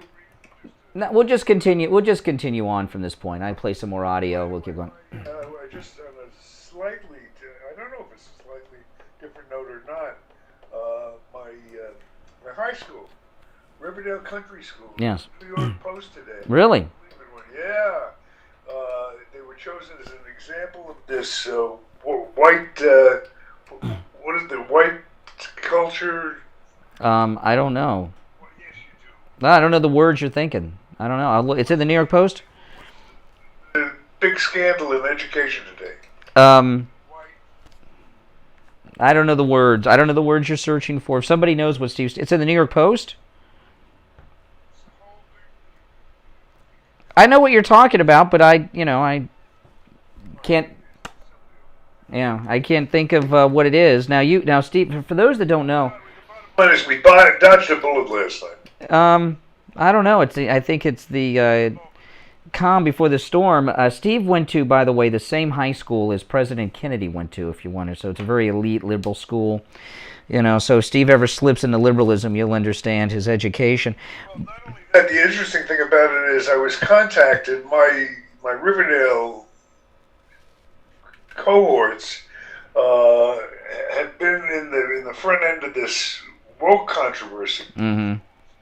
And they called me a while back. It seems that my senior class, which at this point is only, I don't know, but 15 members left at this point or something like that, they get together every Sunday night and they do one of those calls, the Zoom meetings, yeah. Joined it for a while, and it was so politically correct and so disgustingly liberal. I really felt I felt uncomfortable joining. Well, they're all woke Sessions, but yeah. I may give it another shot now in light of everything. Yeah.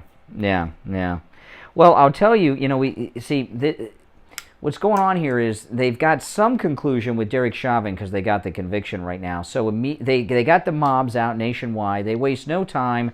Now they got their next incident they're moving to, and this girl that was going to stab another girl in Columbus, Ohio, and the police in Columbus, Ohio saved a girl's life, and now they're being called racist for doing this. Have you seen this video? Oh, okay. You woke up really late today, then I'm guessing, because this is lead story. Okay, let's just take some calls. I can't go through all the headlines right now. Good morning. You're on the radio. Good morning, caller. You're on the air. Hello? Yes. What's your name? Nancy. I just want to follow up on that call with that one lady that said to round up all the whites. The lady that said what? So, yeah. okay, well, my dad was from Tennessee. I'm from Nashville. We moved to Detroit. He did when he was 16. He went to work for Chrysler. He left that job. He had no problems with anyone. He was a bus driver, became a bus driver in Detroit. And 6 African-American gentlemen attacked him on the bus. Mm. I jumped in the driver's seat, kicked them all off the bus. One says, I'm not going to mess with that SOB. He's crazy. Mm-hmm. It was getting really bad in Detroit. I had tons of African-American friends in Detroit. I was really sad to move to the South. It was a whole different environment.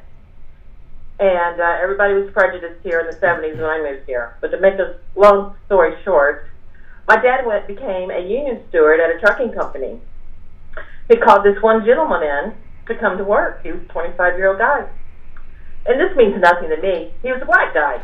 I look at him. He called a man into work. LLG, $10 super chat. Thank you. my Mob dad's justice wins the battles but loses the war. The law, unintended consequence. Those cheering today will cry when they have no police protection tomorrow. Yeah. Maybe so. Well, my dad said, that gentleman waited for my dad after work and hit him in the back of his head on his brain. Oh, my goodness. 4 years later, my dad had a brain tumor there. Mm-hmm. Yeah. 6 years old. Yeah. To this day. We're not prejudiced. That was an idiot. That was a punk that did that to my dad. And it breaks my heart for some people to judge white people on one vote. Well, what's going on now with this? Okay, now there's a terrible story there. Now here's what's going on right now. You know, the systematic racism, and they say, and you know, Obama, we've only just begun. We got a long way to go.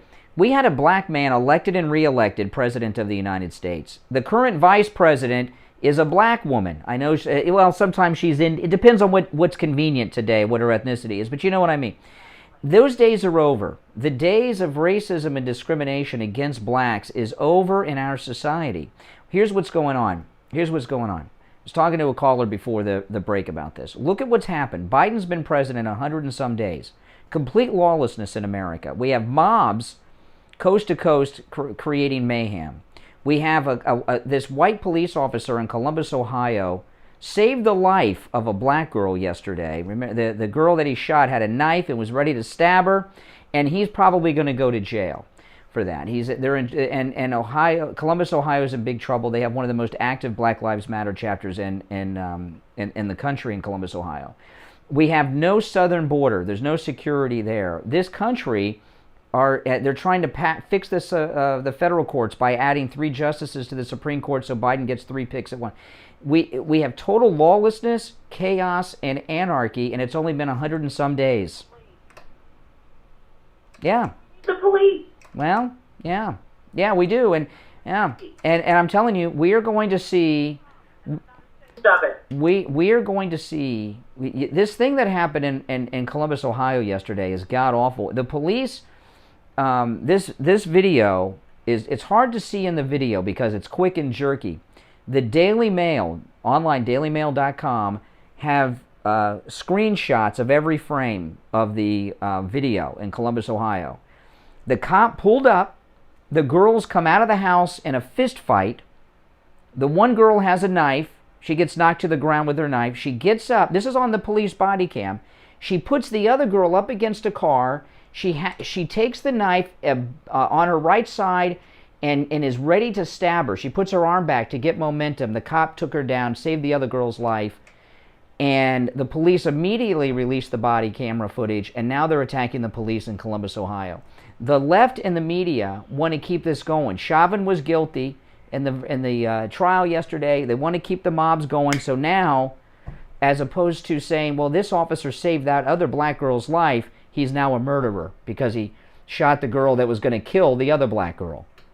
Well, I agree with all of that. I watch it all the time. I listen to it all the time. Towards it's beginning to make me very upset and crazy. But you know what? I'm going to always stay.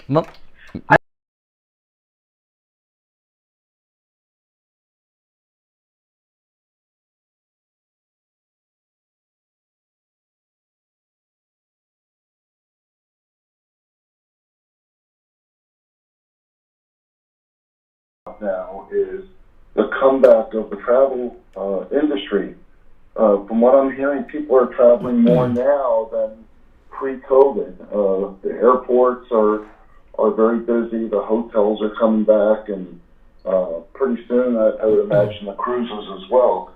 And one of the things, there's a couple of situations where even though getting your estate planning done at all times is important and urgent to have done, but there's a couple of situations that happen where people come in and they want to get their estate planning done right away, and one of them, of course, is right before traveling, going on a plane.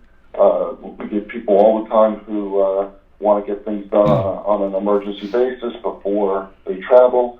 We also, of course, get the same situation if someone's going in for surgery or is having some kind of medical issue. They want to get it done as soon as possible as well. But if you're one of the many people who is going to start traveling again, it may be time to dust off that old estate plan and make sure that it's up to date. And that's one of the things that we will do is we will review your estate plan at no charge and let you know what you got.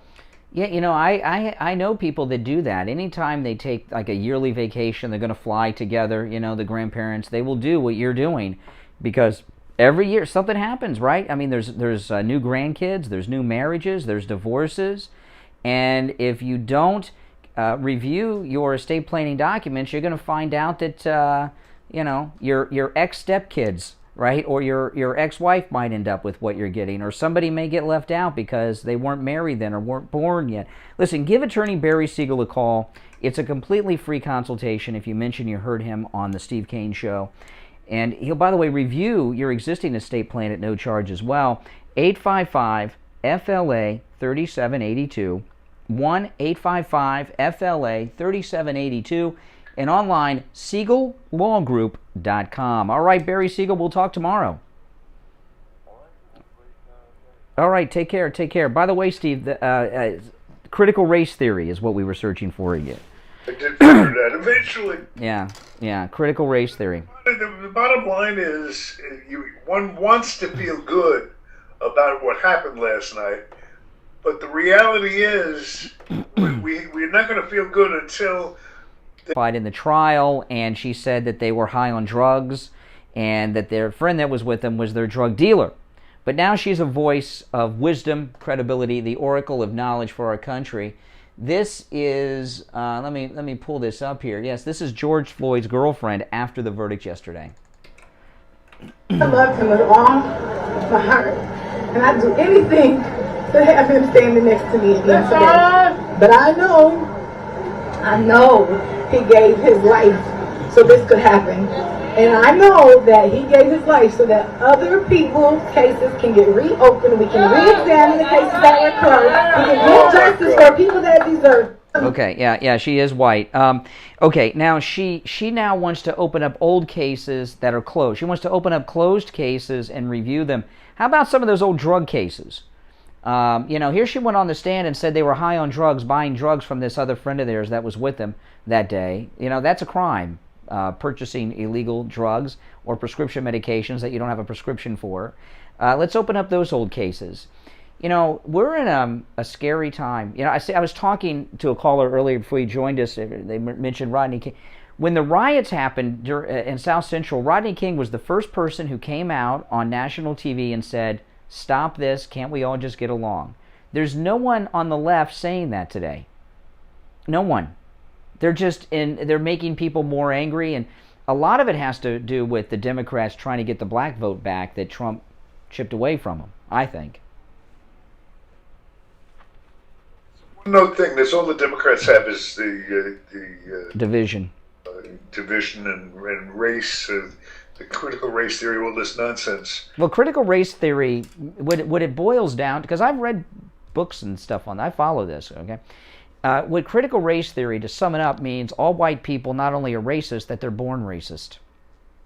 That's what critical race theory taught. Yeah. Which is, the races are reversed, okay? The ethnicities are reversed, but that's what you used to hear in the Fiery Cross, which was the Tuskegee Airmen, right? There were advocates that didn't believe that black men should be able to fly fighter planes in the Second World War. And what the white racist, by the way, all Democrats, what they would say is they would have these stories that said the brain waves inside the black brain don't travel at the same speed as white brains, and they don't have critical thinking, and they can't lie. Remember all that stuff that there's old Democrat race? They're saying the same thing now about white people. You were born racist. It's in your DNA. That means a baby is a racist. They can't even speak, walk, or even crawl yet. Is a racist because they're white and it's in their DNA. That is racial stereotyping times a million. I've never heard of such. That's critical race theory. And they got this new thing now that they are anti-racist. And they have this thing now. They're educating in critical race theory. Part of it involves teaching people, white people, how not to be an anti-racist. Or how to be an anti-racist. How to be an anti-racist. That's the thing now. An anti-racist means you agree with them on everything, and then you're okay, you're an anti-racist. If you disagree with them on anything, it can be a minor issue, you're a racist, and you must be canceled. This is something else. This is really something else. This is really a bad thing going on here. Is that everybody is in a good head, or a lot of people, most people are in a good head today, and they don't realize that the only reason that it turned out well last night is because the mob got their way. I don't think it turned out well. No. Seemed to turn out well. Well, yeah. I mean, unless maybe after I fell asleep there were riots, but by the time when I fell asleep, things were fairly. No, they, not really. Let me play this one to you here. Hold on, I gotta cue it up here. We'll go to New York City. Let me just play this here. Now, every beep you hear is an F word, okay? And what happened was Black Lives Matter, with a bullhorn, went to an outdoor restaurant in New York City where white people were dining. And if they're white people in New York City, there's no tourism right now in New York City. They're locals, which means they're Democrats. Listen. Here. We don't want you here. We don't want you here. We don't want you here. We don't want your money. We don't want your money. We don't want your taqueria. Owned by white man. Okay, that's them. We don't want you here. We don't want your money. They're talking to white people. That's New York City last night. And I don't know what a taqueria is, but yeah. Who would have been rioting if the verdict had gone the other way? Well, it's like there was some intimidation. If you were one of the white people in that cafe and that happened, you would feel like you were a victim of some hardcore intimidation and violence. That's scary. That's frightening.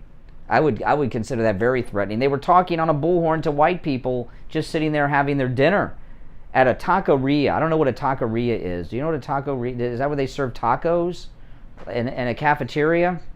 Yeah, it does. I don't know. It was a taqueria, and everybody in the news is acting as if we all know what taquerias are. I've never heard of that before. I guess in New York City, that's not peaceful. That's frightening. That's what the Klan used to do, going out burning. They're doing. That's an equivalent to a cross burning in front of someone's house. Before there is an incident, we were right back where we were before last night. I mean, I want to... It already happened, Steve. It already happened. This thing in Columbus, Ohio, with the black girl that got shot with a knife by the cops. It's already happened. Yes. Yeah, Columbus, Ohio has one of the most active Black Lives Matter chapters in America, outside of New York City.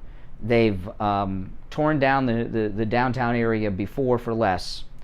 And yeah, and they're itching. They're itching to do something. Let me play you another piece of audio here. A guy went to Minneapolis, where this trial happened, and talked to Black Lives Matter people in the street. Listen to this. Let me pull this up. This is Minneapolis. Guys talking to Black Lives Matter girls. What percent of this country are white supremacists? Say most of the country. I can't give you a number, but like... You say majority of the country. Yeah. Okay, so he asked her, what percentage of the country is white supremacist? This is Black Lives Matter Minneapolis. She said most of the country are white supremacist. This country are white supremacists. Say most of the country. I can't give you a number, but like... You say majority of the country. Yeah. Should we just gather up the white supremacists and do street justice? That would be ideal. That would be ideal. That means round up most people are white supremacists, round them up and do street justice. That means round up the white people and lynch them. This is Black Lives Matter Minneapolis. Now listen to the next group. Again, I'm not going to say anything that would directly incriminate me, but I would say that would be a good idea. I don't want to say we need to go start killing all white folks, but it's like, but maybe they need to feel pain and the hurt. Yeah, so that was another Black Lives Matter girl. I'm not saying we need to kill all white people, but they need to feel pain and hurt.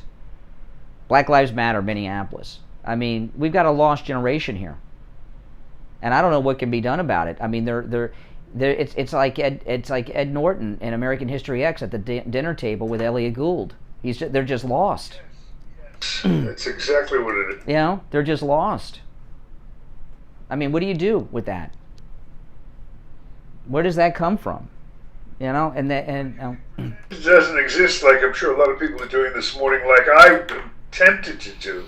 But I know better. I mean, I know it's only a question of, well, as you say, it seems to have happened already. What are the races on the story of the two girls? The two girls are black, but the cop's white. The girls are black, but the cop's white, and he shot dead the black 15-year-old girl with the knife that was going to stab. The cop saved the one black girl's life because she was about to be stabbed. It was a very violent confrontation. Was there any comments from the girl whose life was saved? Oh yeah, they're part of the. Oh yeah, they're all upset. They're all upset. They're in shock that the police did this. I guess he was supposed to let the one girl get stabbed first and then intervene. Maybe. She was an honor student, they're saying, the girl that got shot with the knife in her hand. I remember the honor students in my school. They didn't walk around threatening to stick people with knives. But maybe they've lowered the standards for grades these days to what's considered an honor student. I don't know. But I do know this. With all of this terrible news and everything going on in this country, I would be up all night long, tossing and turning, if I did not have my MyPillow mattress topper that I just got it. And I got to tell you, I slept, let's see here, Saturday night, Sunday night, Monday night. Okay, so I have slept 4 nights on my MyPillow mattress topper, and it is amazing. Every day this week, for the first time in years and years and years, I've woken up when my alarm went off. I've always been waking up before the alarm goes off. Now, I'm waking up when my alarm goes off. That means I'm getting a well-rested night's sleep, and I feel better too. I've noticed that, when you don't sleep, you get like a sleep deficit, and you're like, and I've noticed I'm feeling better throughout the entire day because I'm getting a full rested night's sleep. This MyPillow mattress topper is a miracle. If you want to see it in action, go to my YouTube channel. My wife and I made a video of us. We got it in the mail from FedEx, the MyPillow mattress topper. We ordered it. We had it 2 days later, and we unbox it. We make the bed. We show you how the mattress topper works, and we make the bed with our MyPillow 100% Giza cotton dream sheets too, and show you how the whole thing works. And then I lay down on the mattress topper and demonstrate it for you. You can see it. It's on my YouTube channel. Mother's Day is coming up. We're just a couple weeks away from Mother's Day. If you get your mother this MyPillow mattress topper at MyPillow.com, she will wake up every morning thinking about the great gift that you gave her, and she will have that for many, many years to come. It's a perfect Mother's Day gift. Mother includes your mom, your grandma, your wife, of course, your daughter if she has children, even your mother-in-law. They will all love the MyPillow mattress topper. When you use the promo code KANE at checkout, K-A-N-E, 30% off. Great deal, right? And you get 2 free MyPillows. In fact, when you watch my video, if you do that, you'll see the first thing I take out of the box. I was very excited. 2 MyPillows free included. And I used the promo code KANE myself and got the same deal. K-A-N-E at checkout at MyPillow.com. You can also order by phone. 1-800-716-4879. 1-800-716-4879. Promo code KANE, K-A-N-E. If you're on hold, stand by. We have a full board of calls. There's not one opening on the board. So we're going to take our break for the top of the hour, and we're going to jump right back to the phones after the break. This is Florida's longest-running radio show, The Steve Kane Show. Steve Kane is here. My name is Brian Craig. We'll be back with the third and final hour after this. We've got you covered. AM 1470, FM 95.3, 96.9. South Florida's FM Money Talk Radio Network. WWNN, Pompano Beach. Julian P., $5 super chat. Thank you so much. Julian says, I travel through Columbus regularly. I guess I'll have to take the bypass so I won't get caught in a riot while on I-71. Yeah. Well, Julian, thank you for that super chat. And if everyone could thank Julian, that would be awesome, too. And building restoration. If you have noticed any water stains on your ceiling, or if your roof is older than 15 years, you will want to call us to come out and evaluate your roof. Our services run from minor repairs to complete new roof systems. We install every kind of roof, from regular asphalt shingles, clay or concrete tiles, standing metal seam, wood shakes, and slate tile systems. Hurricane season is right around the corner. This gives us only a short period of time to make sure your roof and home is ready for the 2021 hurricane season. So don't delay and call us at 954-604-4602 for a free home inspection and estimate. Our website is www.laportacontracting.com, where you will find our latest video and live testimonials from a few of our past clients. Our number again is 954-604-4602. This is Dr. Montez from the BioStation West Delray. The BioStation is America's premier age management solution due to the extensive array of options available. At the BioStation, we take your health seriously. Our men's health program is doctor supervised with multiple options to treat erectile dysfunction and low testosterone. Erectile dysfunction may be a sign of a more serious issue, and our medical team can help you get to the root cause. Let us help you get to the source of the issues that are holding you back from leading a fulfilling life. If any degree of erectile dysfunction is holding you back, call me immediately at 5... Stephanie McCullum, $9.99 super chat. Thank you so much. Everyone, thanks Stephanie for that $9.99 super chat. Thank you so much. The Steve Kane Show is brought to you by attorney Barry Siegel at the Siegel Law Group. Veterans and spouses of veterans, you may be entitled to benefits that you are not aware of. Fred Phelps, he was a homophobe. He's probably a racist too, but... Good morning, Debbie. Here we go. We're coming back. Make sure you like the video, everybody in there. 1-855-FLA-3782. 1-855-FLA-3782. You are listening to South Florida's longest-running radio show, The Steve Kane Show. To call the show toll-free, dial 1-888-GO-KANE. 1-888-GO-KANE. And... All right, third hour has begun, 2 minutes after 8. I'm Brian Craig. Steve Kane is here. This is The Steve Kane Show. You know, there's been something missing from all of these protests around the country, and I don't think anyone's picked up on this. They tell us that most of the country is made up of white supremacists and all this racism. You know, not one white supremacist that I've seen has showed up at any of these Black Lives Matter protests. I would think that if white supremacists were in large numbers and organized, at least one of them would have shown up at one of these events, don't you? Where are all the white supremacist organizations they're always talking about?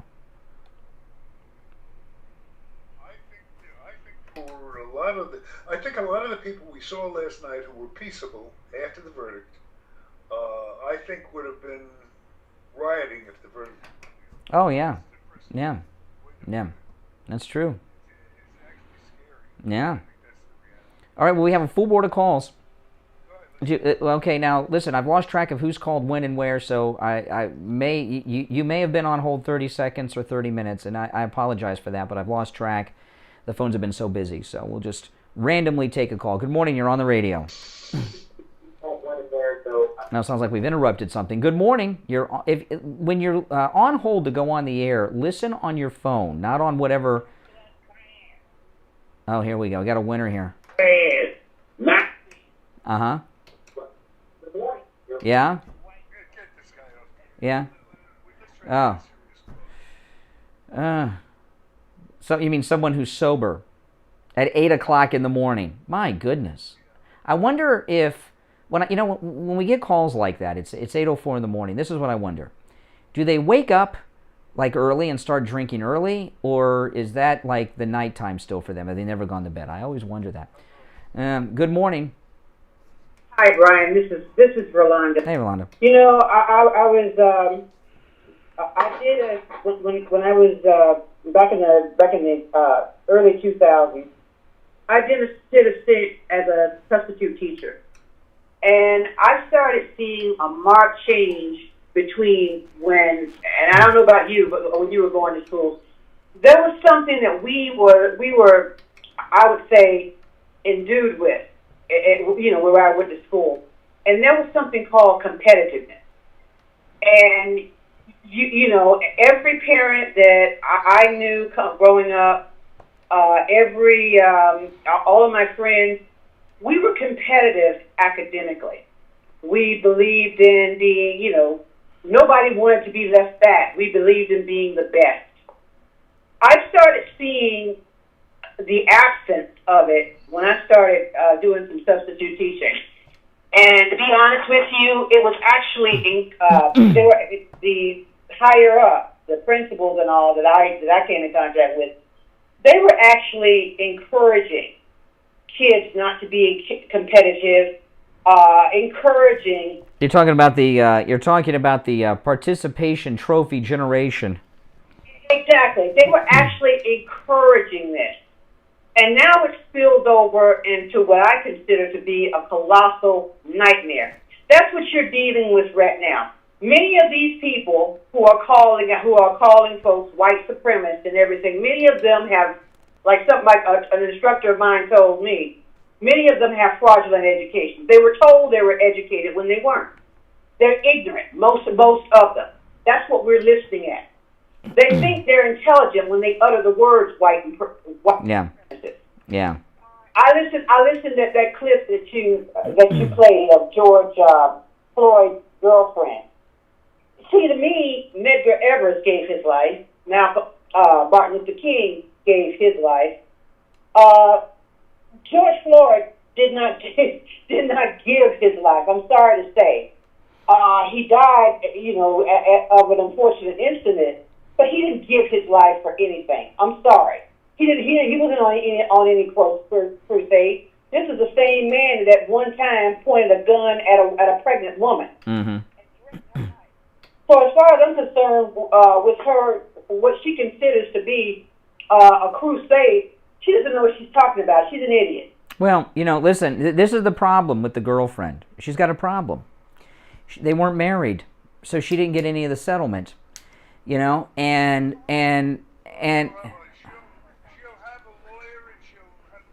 well, that's what she was doing. That's what she was doing yesterday. Yeah, she's out there trying to get her book deal, her tour, and I'll tell you another thing. She's not gonna run out and try to find somebody, but they will find her. Well, she's got a little bit of problem because she's white. It's hard for her to make the money that way. But the family, if you saw the girlfriend yesterday, who was with George Floyd that day, and then you see the press conference with his family, she's not dressed, she's not wearing Italian fashions like the brother was at that press conference the other day, so she's out there trying to make some money now, because you got to get married. If he'd have made her an honest girl, she'd have got the settlement. No, I'm not kidding about that. I'm not kidding. You don't think she's pissed off that she didn't get any of that millions? 27 million? You know what? She's not entitled to anything, to tell you the truth. I think she wants a book deal, to be honest with you. Yeah. Yeah, it'll probably be the first book she's read.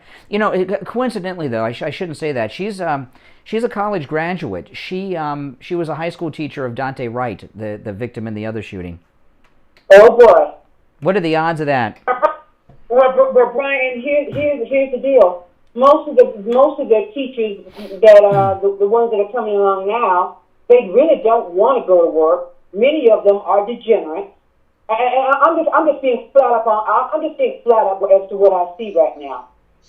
Most of the ideology that pertains to them is degenerative. The so-called the guy who preaches, and now Coke and everybody else is trying to.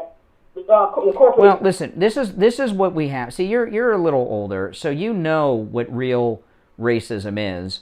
And today, this generation that now are talking about systematic racism, which means the entire system is racist. Some of this at 6. Systematic racism means the entire system is racist. When you go to the DMV, Social Security, if you go to any government agency, those of you that are veterans, you go to your local VA hospital, everybody there that works there is black almost. The whole bureaucracy of our government, federal and local, is black. So if it's systematic racism, why is it all black? In the place where I go, Brian, every last officer is black. So how can it be racist? How can the system be racist when everybody that works for it pretty much is black? Because most of the people who are hitting the streets, you'll find out many of them are illiterate. They're dumb. They only know what they hear from other people. If this was listen, we had a black man elected and reelected. Now our vice president is a black woman. That's it. When Barack Obama was reelected, the civil rights movement won the final victory, mission accomplished. But they can't let it go. That depends with regards to the vice president. That depends on what day it is. Yeah, or what group she's talking to. Some days she's Indian. Some days they say she's Asian. I heard somebody describe her as Asian yesterday. Sometimes she's African American. All I know is I know some black people who right now are very disappointed. They think she lied to them because they're saying, well, she's not. Do you know, there's something new that's come up with her. This is an interesting thing, and I'm trying to get the details of it. A teacher was fired who is Indian American. And when I say Indian American, I don't mean Native American Indian. I mean like, India where, Gandhi. Okay? And she pointed out something that I did not know about Kamala Harris's family. She was talking about the caste system, and Kamala Harris's family is from the upper caste. With she doesn't have, with the dot on the head, the lowest caste is the one you see all the time. It's red. She is from a higher caste, and this teacher was talking about how she has been successful because she's from an upper caste. She's not from the common Indians. They fired the teacher for pointing out that she was from an upper caste, and the teacher's Indian. Position to know. That's right. It was an expert opinion. From what I could see, Brian, in her family, I wonder if she and her mom got along, because I got to know some Indians when I was in college, and many of them I find they didn't respect the American political government. For that matter, they want their. I've known a lot, and let me tell you, I've known a lot of Indians from India. There's a lot of Indians in America, and everyone that I've known has been a business owner, and they're conservative. They were in the sciences. Or a doctor or something. Yeah, not nurses, doctors, and they're conservative. So she's out of touch with the average Indian American. All right, Rolanda, thanks for the call. Good morning. You're on the radio. What's your name? It's Robbie. Hey, Robbie. Oh, how are you doing? Oh, you're in Ohio. Well, you're at Ground Zero. Where in Ohio are you? I'm actually in Columbus. Oh. I called. Oh boy. I'm boots on the ground. So basically, down on High Street and Brown Street, which is where Ohio State University campus is, they have that place all wooded up. There's like pictures of George Floyd, Breonna Taylor. Well, what's the local? Okay, this incident that happened in Columbus yesterday. To me, the police officer saved the life of a black girl who was about to be stabbed, but they're calling him a murderer today. What's the local media's take on what's happening in Columbus right now? Well, they're spinning the same kind of scenario. They're saying that it's just another white cop who is a racist. Oh. Basically wants to kill. Really? So what? When the have? No, not in no. In Columbus? No. No. Which incident? You talking about the new one or Floyd? Oh no! If he gets out on appeal, they'll ramp it up. But they got this new Chauvin. Maybe, but with this new incident, you haven't seen the video yet. They've moved all their attention to this new incident, and this one, there's no question in my mind the cop did the right thing. He saved the life of a black girl, and they're calling him a murderer this morning because they got the moms out. They're trying to keep them together, and to keep them together, they're using this new incident. Closed down last night, and they were like marching against the police last night. So marching, but no violence last night.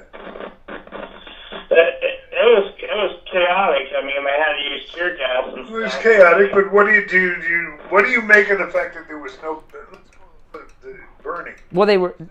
Well, wait a minute. They were using tear gas in Columbus, so there must have been something happening. Yeah, I mean, I only got to see certain things, but that's what's going on. Yeah.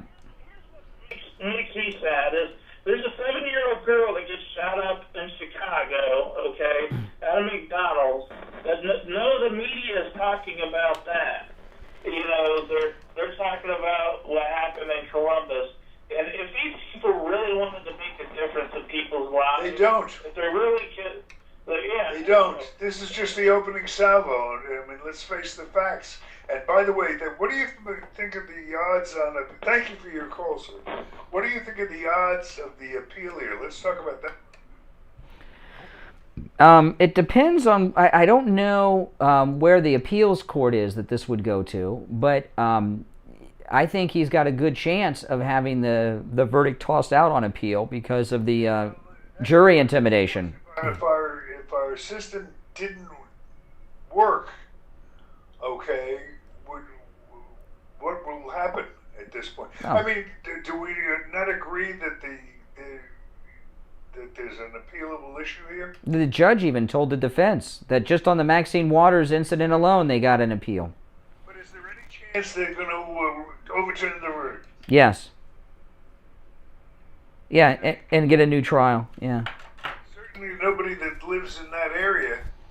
Well, that's why I say I don't know what I was watching Court TV, and I didn't hear anybody say where the appeals court is this would go to. Now, listen, I know where I go when I want the best food you can find anywhere. That's Wings Plus on Sample Road in Coral Springs, and Steve and I, it's both of our favorite restaurants to go to. Wings Plus, which was just voted by readers of the Sun Sentinel, by the way, best wings in South Florida. And I'm going to tell you, they're the best wings in Florida and anywhere else. I've had wings everywhere. I've eaten wings at pretty much every wings place you can find, even those things they call wings at Publix, that grizzle that they sell you in those boxes at Publix.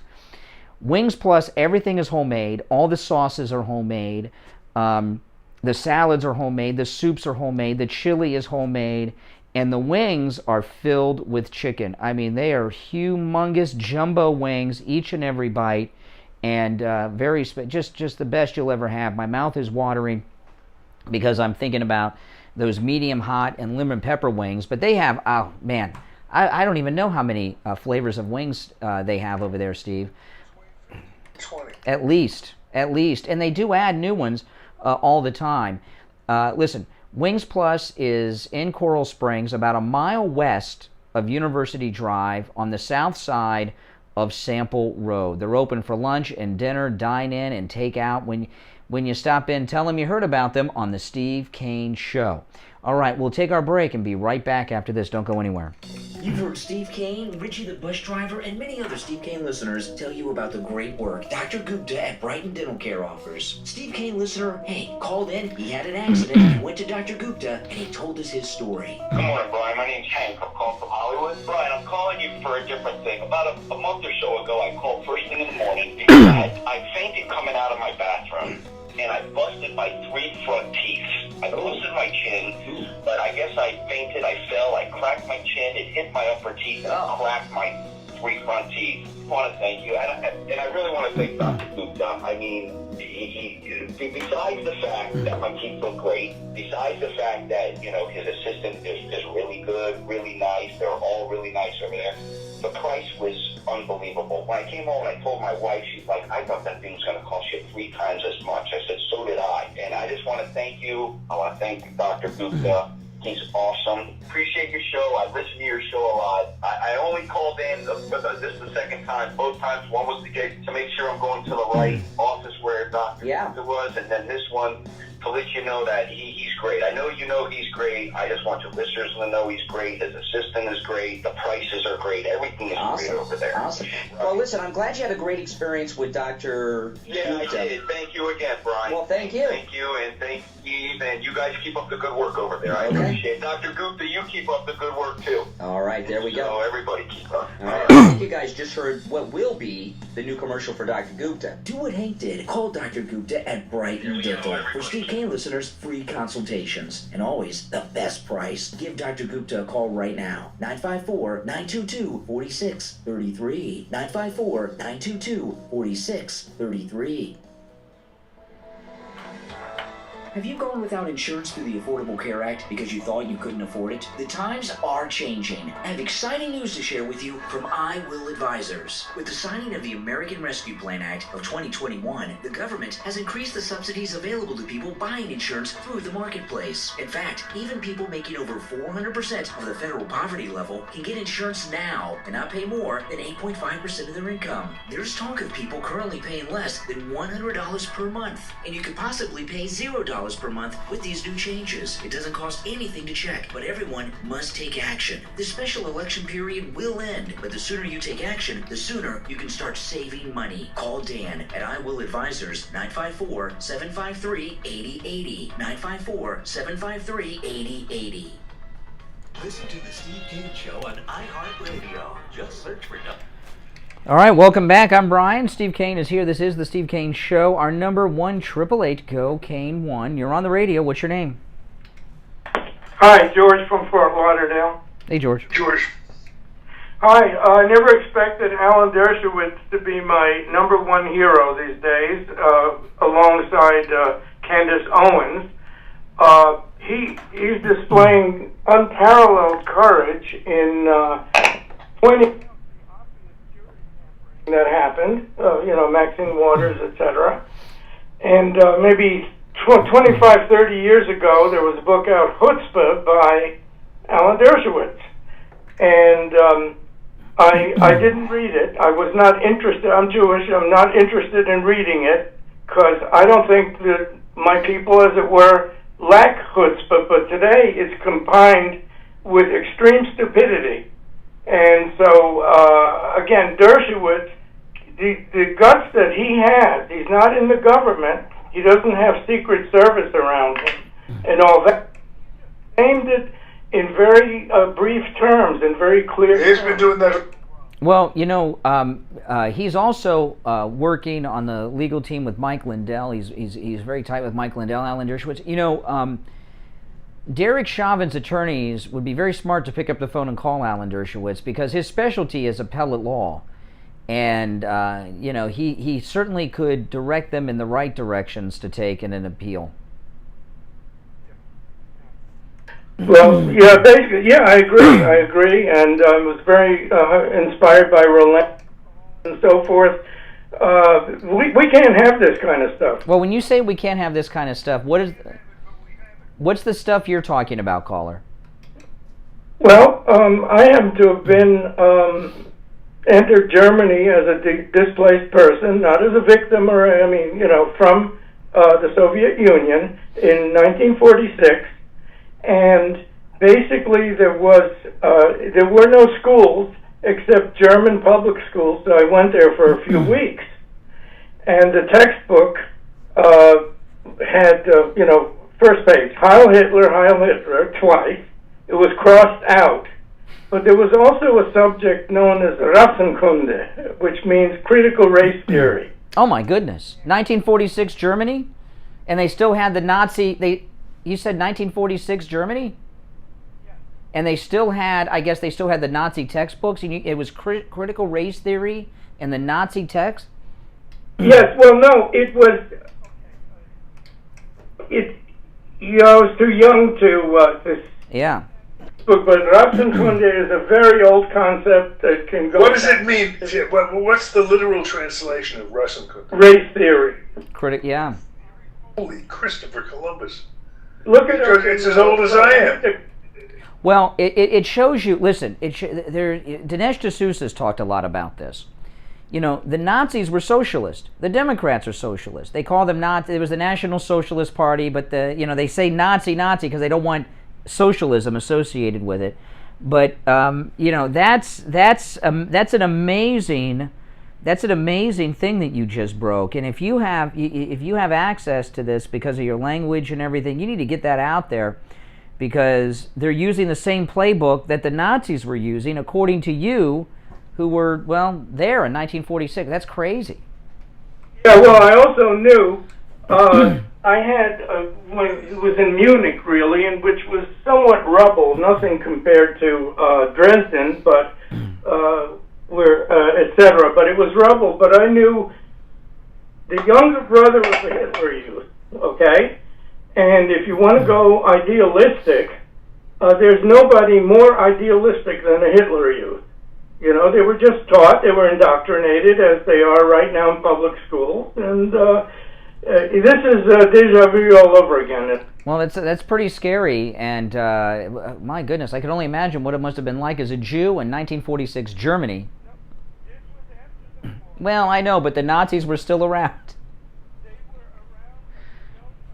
I mean, I don't see a big difference. The Germans basically, obeyed. Yeah, I know. They followed orders. Hey, listen, that's some interesting stuff, though. Thanks for the call. But critical race theory right from Nazi Germany. Oh, my goodness. I guess they just changed. Nothing shocks me, Steve. Nothing shocks me. The only thing that could possibly shock me is if I ran into Lurch and Al the John and both of them were on dates with beautiful women that were now prostitutes. That would shock me. But short of that, nothing else shocks me. Nothing shocks me. But, oh boy. Good morning, you're on the radio. What's your name? Robert Penson, Kentucky, Brian. Oh, yes. Go ahead, Kentucky.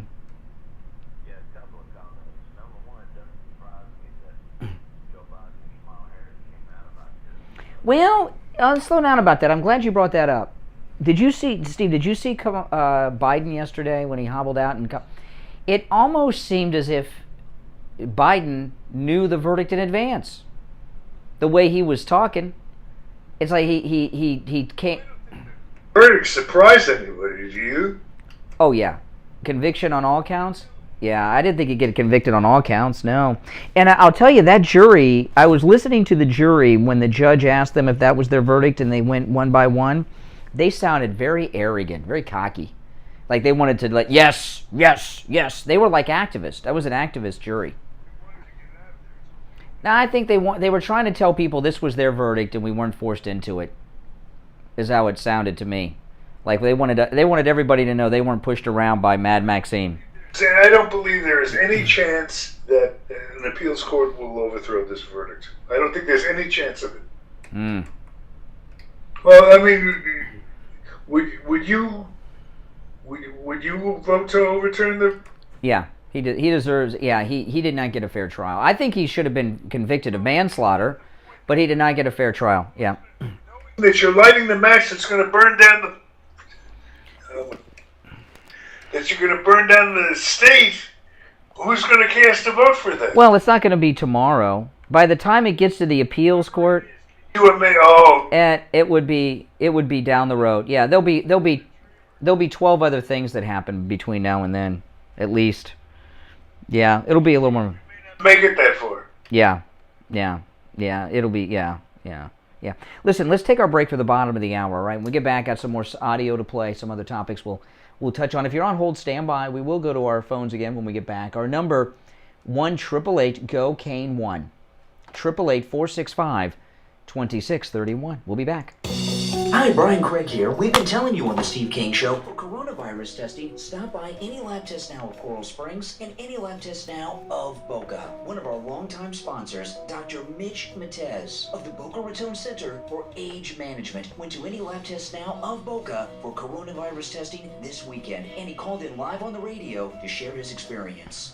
Listen, Brian, I have a great experience to tell you about. I went to any lab test now on Saturday to get COVID-19 tested. And it was awesome. We had a little experience where we had somebody in our close circle that tested positive after 10 days, by the way. Went and had it tested. It took 10 days to get the results. We all went into a little bit of a panic, obviously. So we called up any lab test now. It was about maybe 11:30 in the morning on Saturday. They said, come on right on over. I was anonymous. I didn't announce myself. We went over there. We got there about noon. We checked in. 2 minutes later, they took us back, did our test.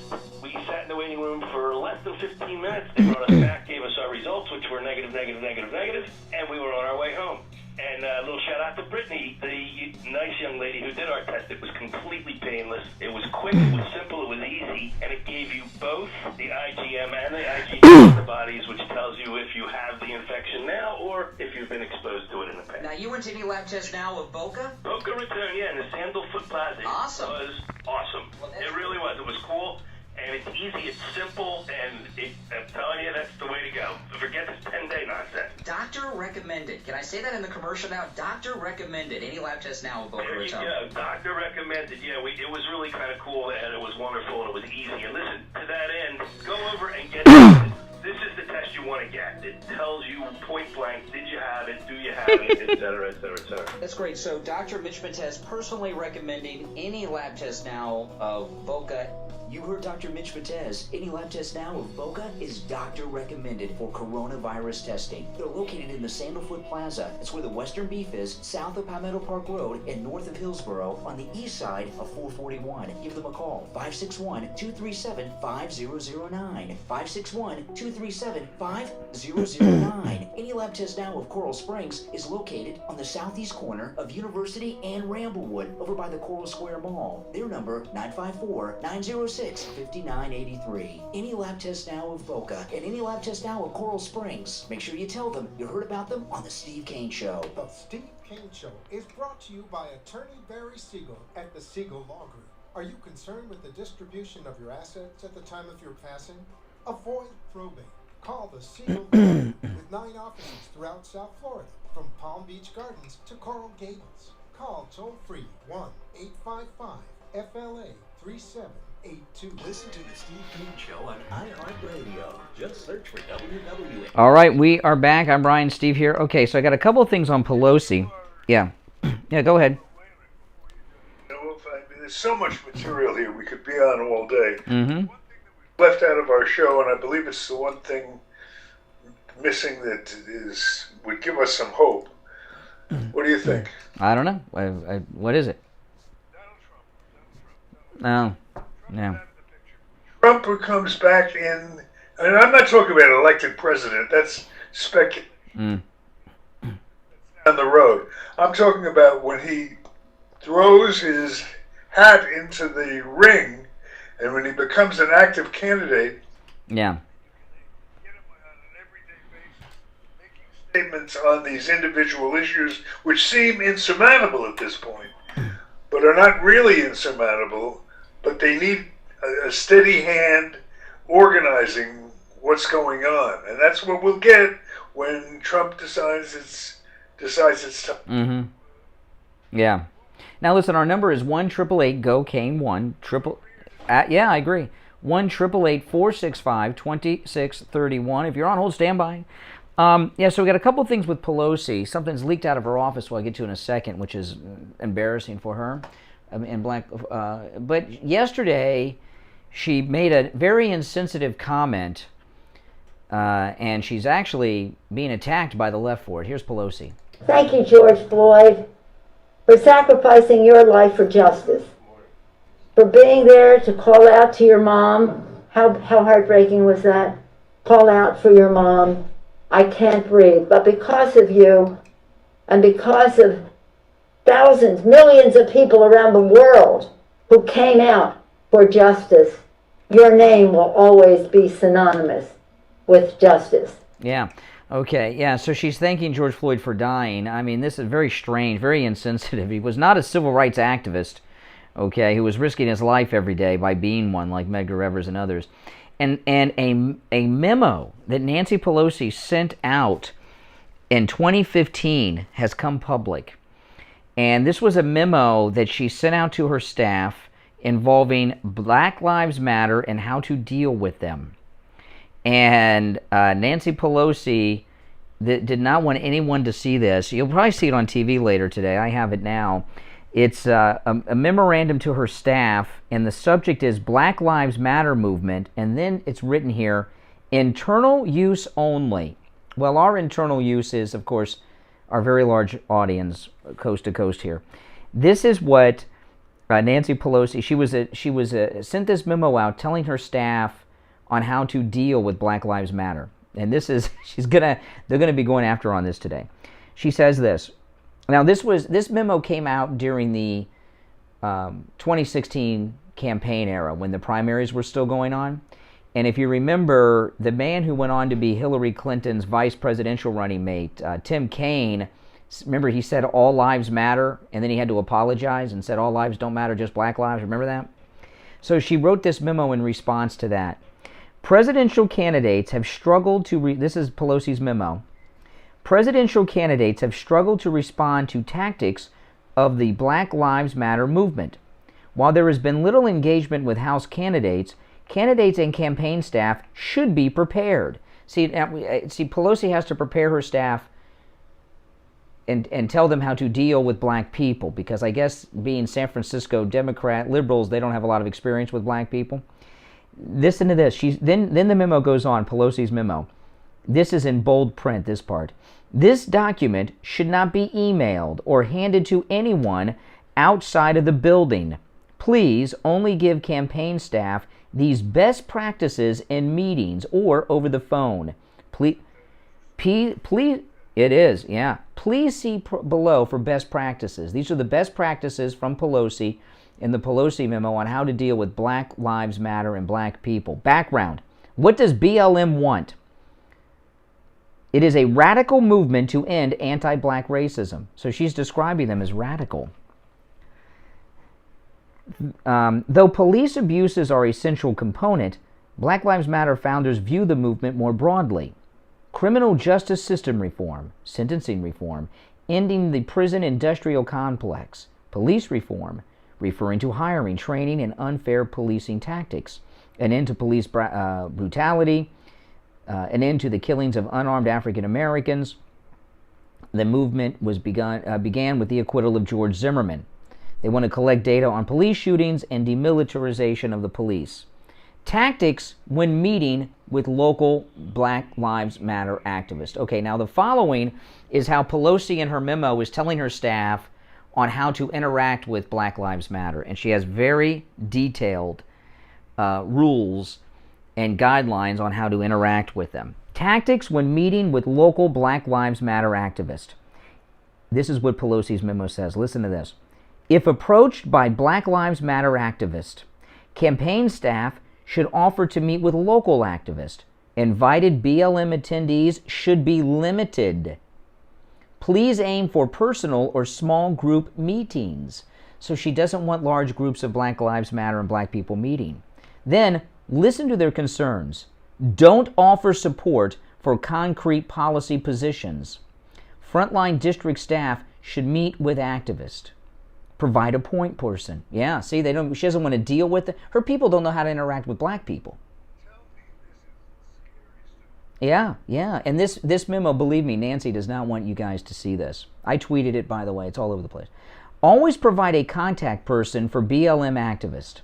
It is important to let activists know the campaign wants to engage in open dialogue. Be a partner and lead from behind. BLM needs partners to achieve their agenda, and they want to be part of the conversation. However, Black Lives Matter activists don't want their movement co-opted by the Democrat Party. They are leery of politicians. Oh, that's the first time I've seen leery printed. I've never seen that written out before, that word. They are leery of politicians who hijack their message. Also, these are more guidelines. This is in all bold print, this part. Do not say all lives matter. Nor mention black on black crime. Never mention black on black crime, and never say all lives matter. These are all viewed as red herring attacks. This response will garner additional media scrutiny and only anger Black Lives Matter activists. This is the worst response. What to say to the media and Black Lives Matter activists? These are talking points at the time. Many communities in America feel unfairly targeted by police, and it's an issue that requires addressing. Explore reforms to ensure officers are properly trained and don't infringe on citizens' rights. Hold police accountable when it's a clear case of wrongdoing. A history of systematic racism continues to confront the daily lives of African Americans. This country must look for ways to address this legacy and make sure African Americans feel they are treated with fairness and dignity. That's her memo.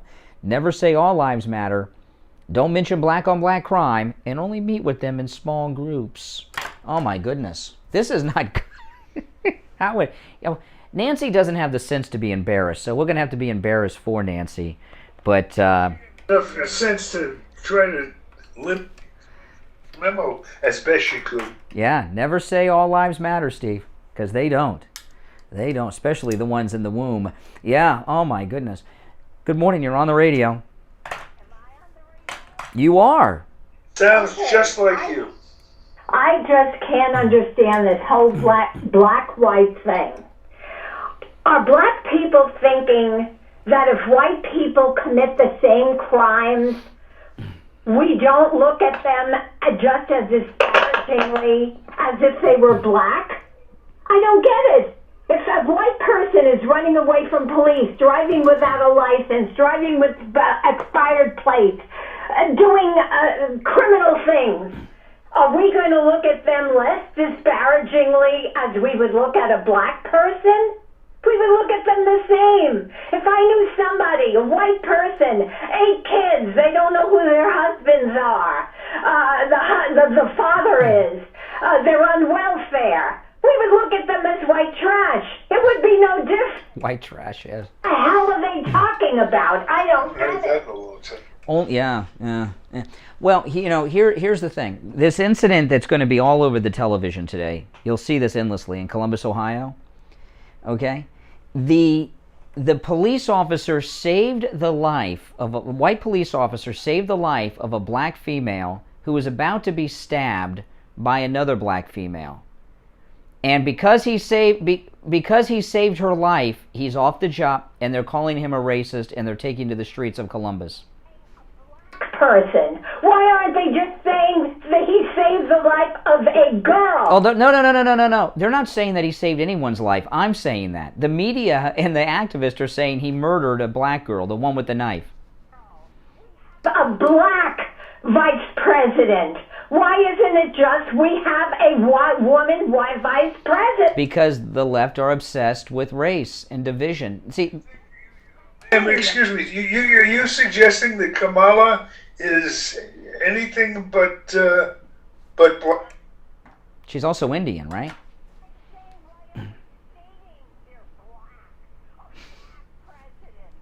I mean, a man was elected president. Why is it a black president? Why is... Well, hold on a second. Barack Obama was a big deal. Barack Obama... Excuse me. Barack Obama... Yeah, you asked a question. Barack Obama wasn't just the first black president of the United States. He was the first black person elected to lead any major country. Okay? And that's a pretty historic event. So I think it's important to say that he was black. It's very important. Just as disparagingly if they were doing the same things. Well, here's what I've learned in liberal black circles over the years, and I learned this long ago. I can't remember the guy's name, and we probably shouldn't say it if we do, Steve. But there was a local politician in this town who was black, who was an elected official, and he had been fathering children with women all over town. And one of them was even a student of his at one time. You remember that case? And he kept getting elected and re-elected, and I couldn't figure it out. And I finally, you told me, Steve, in the black community, when someone black is a criminal, that makes them a victim in the black community, even though they're a criminal. Like this girl with the knife in Columbus. I don't know why that is. I don't understand it, but it's the way it is. If a white person did the same thing, we would look at them the same. I know, it's white trash. All right, thank you, yes. All right, now listen, we're going to take our last break of the day. And when we come back, it'll be time for the Gold Report. So do not go anywhere. I'm Brian. Steve Kane is here. We'll be back with the Gold Report right after this. Stop paying an outrageous fortune for your tires. Go easy on your budget and buy your tires at Friendly Tire in Margate, where they have all the major brands like Goodyear and Firestone at discount prices that absolutely can't be beaten. Steve Kane's tires for his Toyota van at the other shops, $175 a tire. At Friendly Tire, just $75 a tire. That's a $100 savings per tire. Tires for my daughter Emily's car, $135 at the shops around town. The price at Friendly Tire, only $65. $70. That's a $70 savings per tire. These prices are out the door and on the road. Free mounting and balancing and no added charges. Friendly Tire have a great selection of good used tires too, starting at just $30 for most cars. Call my good buddy Friendly Mike at Friendly Tire. Tell him what you drive and he will give you a great low price right over the phone at 954-977-9445. 954-977-9445. Online, friendlytire.net. Hi, my name is Tom Laporta, the owner of Laporta Contracting, Roofing and Restoration. We have been in the roofing and construction industry since 1982. We are State of Florida certified roofing and general contractors, focusing on residential and commercial roofing, impact windows, and building restoration. If you have noticed any water stains on your ceiling, or if your roof is older than 15 years, you will want to call us to come out and evaluate your roof. Our services run from minor repairs to complete new roof systems. We install every kind of roof, from regular asphalt shingles, clay or concrete tiles, standing metal seam, wood shakes, and slate tile systems. Hurricane season is right around the corner. This gives us only a short period of time to make sure your roof and home is ready for the 2021 hurricane season. So don't delay and call us at 954-604-4602 for a free home inspection and estimate. Our website is www.laportacontracting.com. where you will find our latest video and live testimonials from a few of our past clients. Our number again is 954-604-4602. Listen to the Steve Kane Show on iHeartRadio. Just search for WWNN. All right, come each day at this time on the Steve Kane Show. We bring you the Gold Report, brought to you by William Youngerman of William Youngerman Inc. William, one of the top leading experts in the field of precious metals. He has been advising clients on trends and movements in the gold and silver and precious metals market for well over 50 years. He knows his stuff, and those of you who, he's been a sponsor of the Steve Kane Show, it's got to be pushing 20 years now, and I hope you did what I did. I joined. Believe me, I'm the best off for it. William, what's happening today? Steve, the rally continues in the precious metals as they finally broke out last week. And as I said, this rally could easily take us back up to the $1,800 number. Yesterday we saw gold gain $7.80, closing out the day at $1,778.80. Silver was up a penny at $25.82, while platinum was down $21 at $11.82, and palladium was down $50 at $2,668. Morning gold up another $8.20 at $1,787. Silver up 29 cents at $26.10. Platinum up $5 at $11.87, and palladium gaining back $32 at $2,700. So the metals are doing very well, digesting the nice gains that we've had from the lows that we put in a couple weeks ago. And as I said, this breakout could take us easily back up into the $1,800 price range. There'll be some resistance, but right now we're seeing good buying activity coming in at these numbers, and going forward, we could easily get back up into the $2,000 range this year. Well, that's great. Yeah.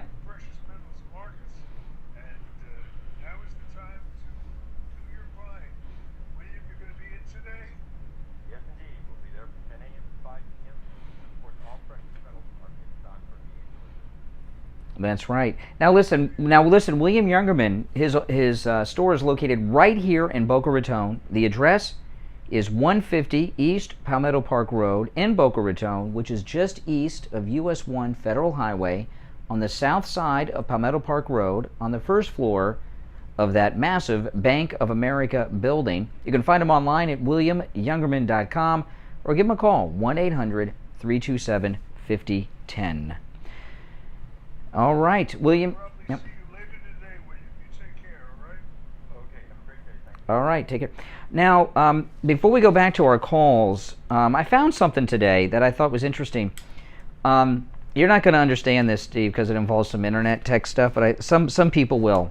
But you'll get it too. But when this is, I found something from. Well, you don't use the internet really, do you? You know, MSNBC has. I went on YouTube and I watched a news story from MSNBC on YouTube about the Chauvin verdict yesterday, and I noticed the keywords that they used on the video. Now, keywords, for those that don't know, keywords are words that you add to the description of things you post online so that people searching for certain things will come across your content. And these are key phrases, keywords that you choose yourself. Okay? I do this on my YouTube videos. MSNBC is part of NBC News, right? That's where the NBC comes from. Let me read to you the keywords from their YouTube video that they attached to their story on the conviction of Chauvin yesterday. And I copied them and pasted them. Okay, listen to this. Derek Chauvin trial. MSNBC. Current events. Progressive news. So this is a confession that they're liberal, they're left-wing and biased, because they progressive news. Liberal news is the next one. So again, an admission that they're not impartial, that they are liberal, progressive news, because they don't have conservative news here, or just news. George Floyd. Now here's when it gets interesting. Here are the other keywords. Police brutality. Police violence. Police murder. Now this is MSNBC's keywords for their internet search on their story. Police racism. Police killing. Racism. Racist. Racist police. Black Lives Matter. Murder of George Floyd.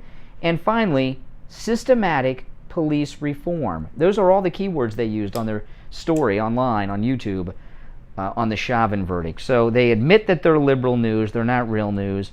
And you see these keywords who they're catering their message to. People that think the cops are racist, and that's embarrassing. That's really embarrassing. MSNBC, you're supposed to be news, which means not have an opinion. We're opinionators. Yeah.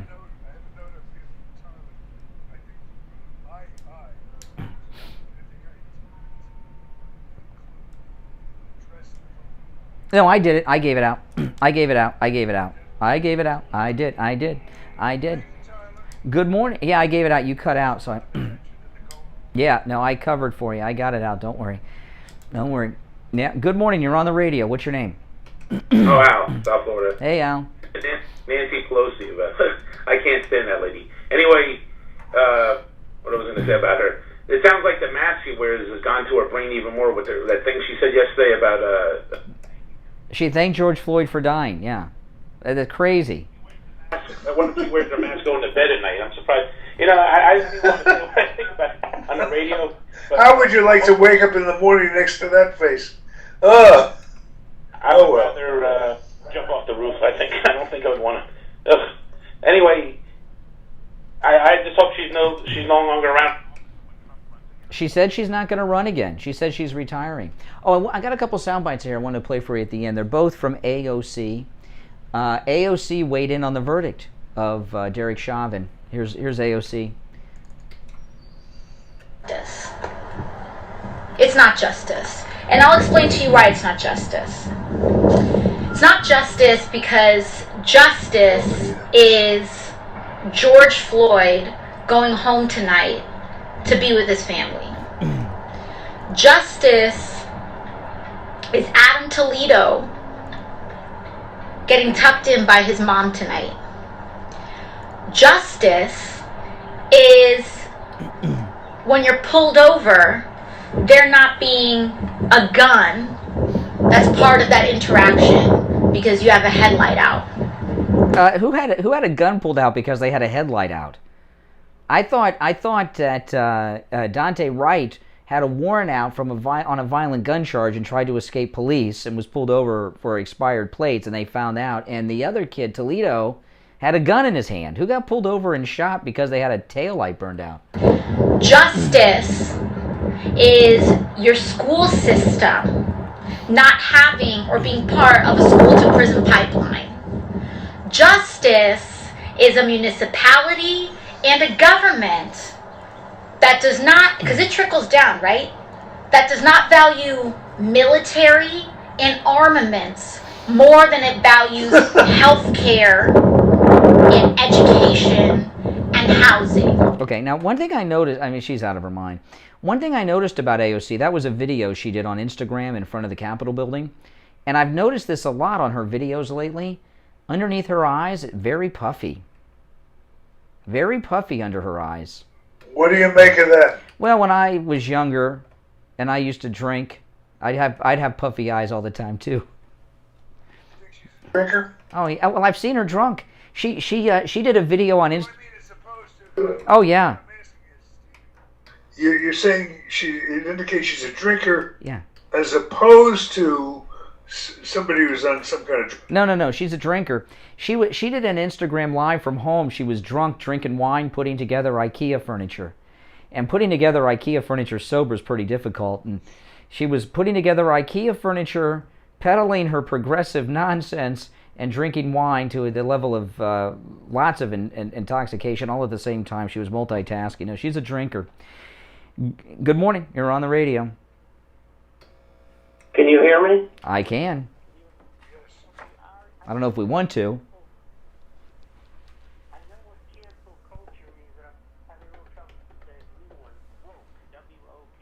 Yes. Woke. What woke comes from is it means there was a movie in 1999, and there's a new sequel coming out, The Matrix. You familiar with The Matrix? Okay. There's a scene in The Matrix. There's a scene in The Matrix where he offers Keanu Reeves the two pills to take, the red pill or the green pill. If you take the green pill, you go back in the Matrix, you forget everything that happens. If you take the red pill, you wake up and you see the real world of what's really going on, that you're living in a computer, okay? Woke comes from that. A lot of conservatives that are former liberals say they've been red-pilled. Liberals say they've been woke. You've woken up to see the real world of systematic racism and injustice and the need for all of these progressive ideas. No borders, no police, nothing except taxes, high taxes. We need a lot of that. But it means you've woken up to the liberal reality. You're no longer in the Matrix. That's where it comes from, woke. Okay, thank you. All right, take care. Oh, look who we have on the line. The host of Richard Pearl on Politics, Richard Pearl himself, which follows the Steve Kane Show each and every weekday at 9 a.m. on this radio station. Hey, Richard Pearl. Hey, we got a lot to discuss today. We're going to talk a little bit about the Chauvin case and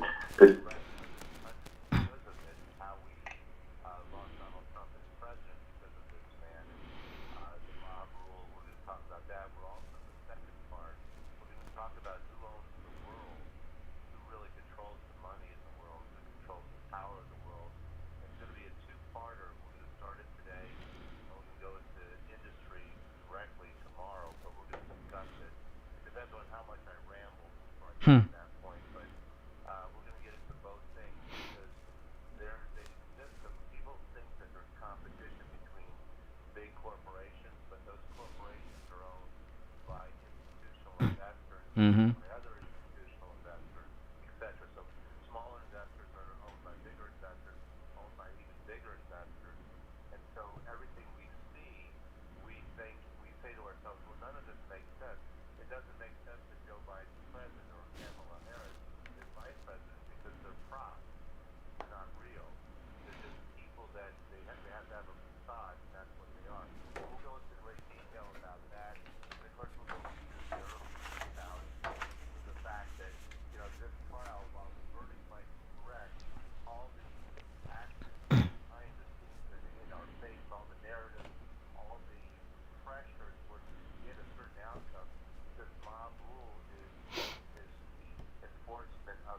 Mm-hmm. And they've always done that. Now listen, the clock is ticking, but let me tell you something. Don't touch that radio dial. Richard Pearl And his incredible show is coming up next on this radio station, so don't touch that dial. It's a great show, weekdays at 9, following us. And his incredible store filled with just the best nutraceuticals anywhere. I take many of them, as does Steve, and I know a lot of you do too. Simply Natural is located in Sunrise, just north of Sunset Strip, on the east side of University, open 7 days a week, 11 a.m. till 9 p.m. And you can call his store at 954-741-4045. Have a great show. Richard Pearl will be tuned in. And Steve, we got to sign off now. We're out of time. So. The time has fled. Time flies when you're having fun. We'll see you tomorrow morning, 6 a.m. Excuse me. On behalf of my technical director, Tyler Kane, Brian, of course, my left and right hand, and I am yours truly, Steve Kane. Until tomorrow, God bless America. We've got you covered. AM 1470, FM 95.3, 96.9. South Florida's FM Money Talk Radio Network. WWNN, Pompano Beach. All right, that's it. We're done. Listen, make sure you're subscribed. If you don't subscribe, I upload new content here all the time. We are live 6 till 9 a.m. Eastern weekdays here on the radio, taking your calls, our radio listener calls. I also upload my podcast here that I do with my wife, Kathy, and I put a lot of other great content up here too, so make sure you're subscribed. And everyone, please like the video. The likes help a lot. When you like the video, you help the YouTube algorithm recommend this video to other people who like the same content you like, which is me. So liking the video helps me a lot. All right, guys, I'll see you later. Thanks for watching. Take care and have a very, very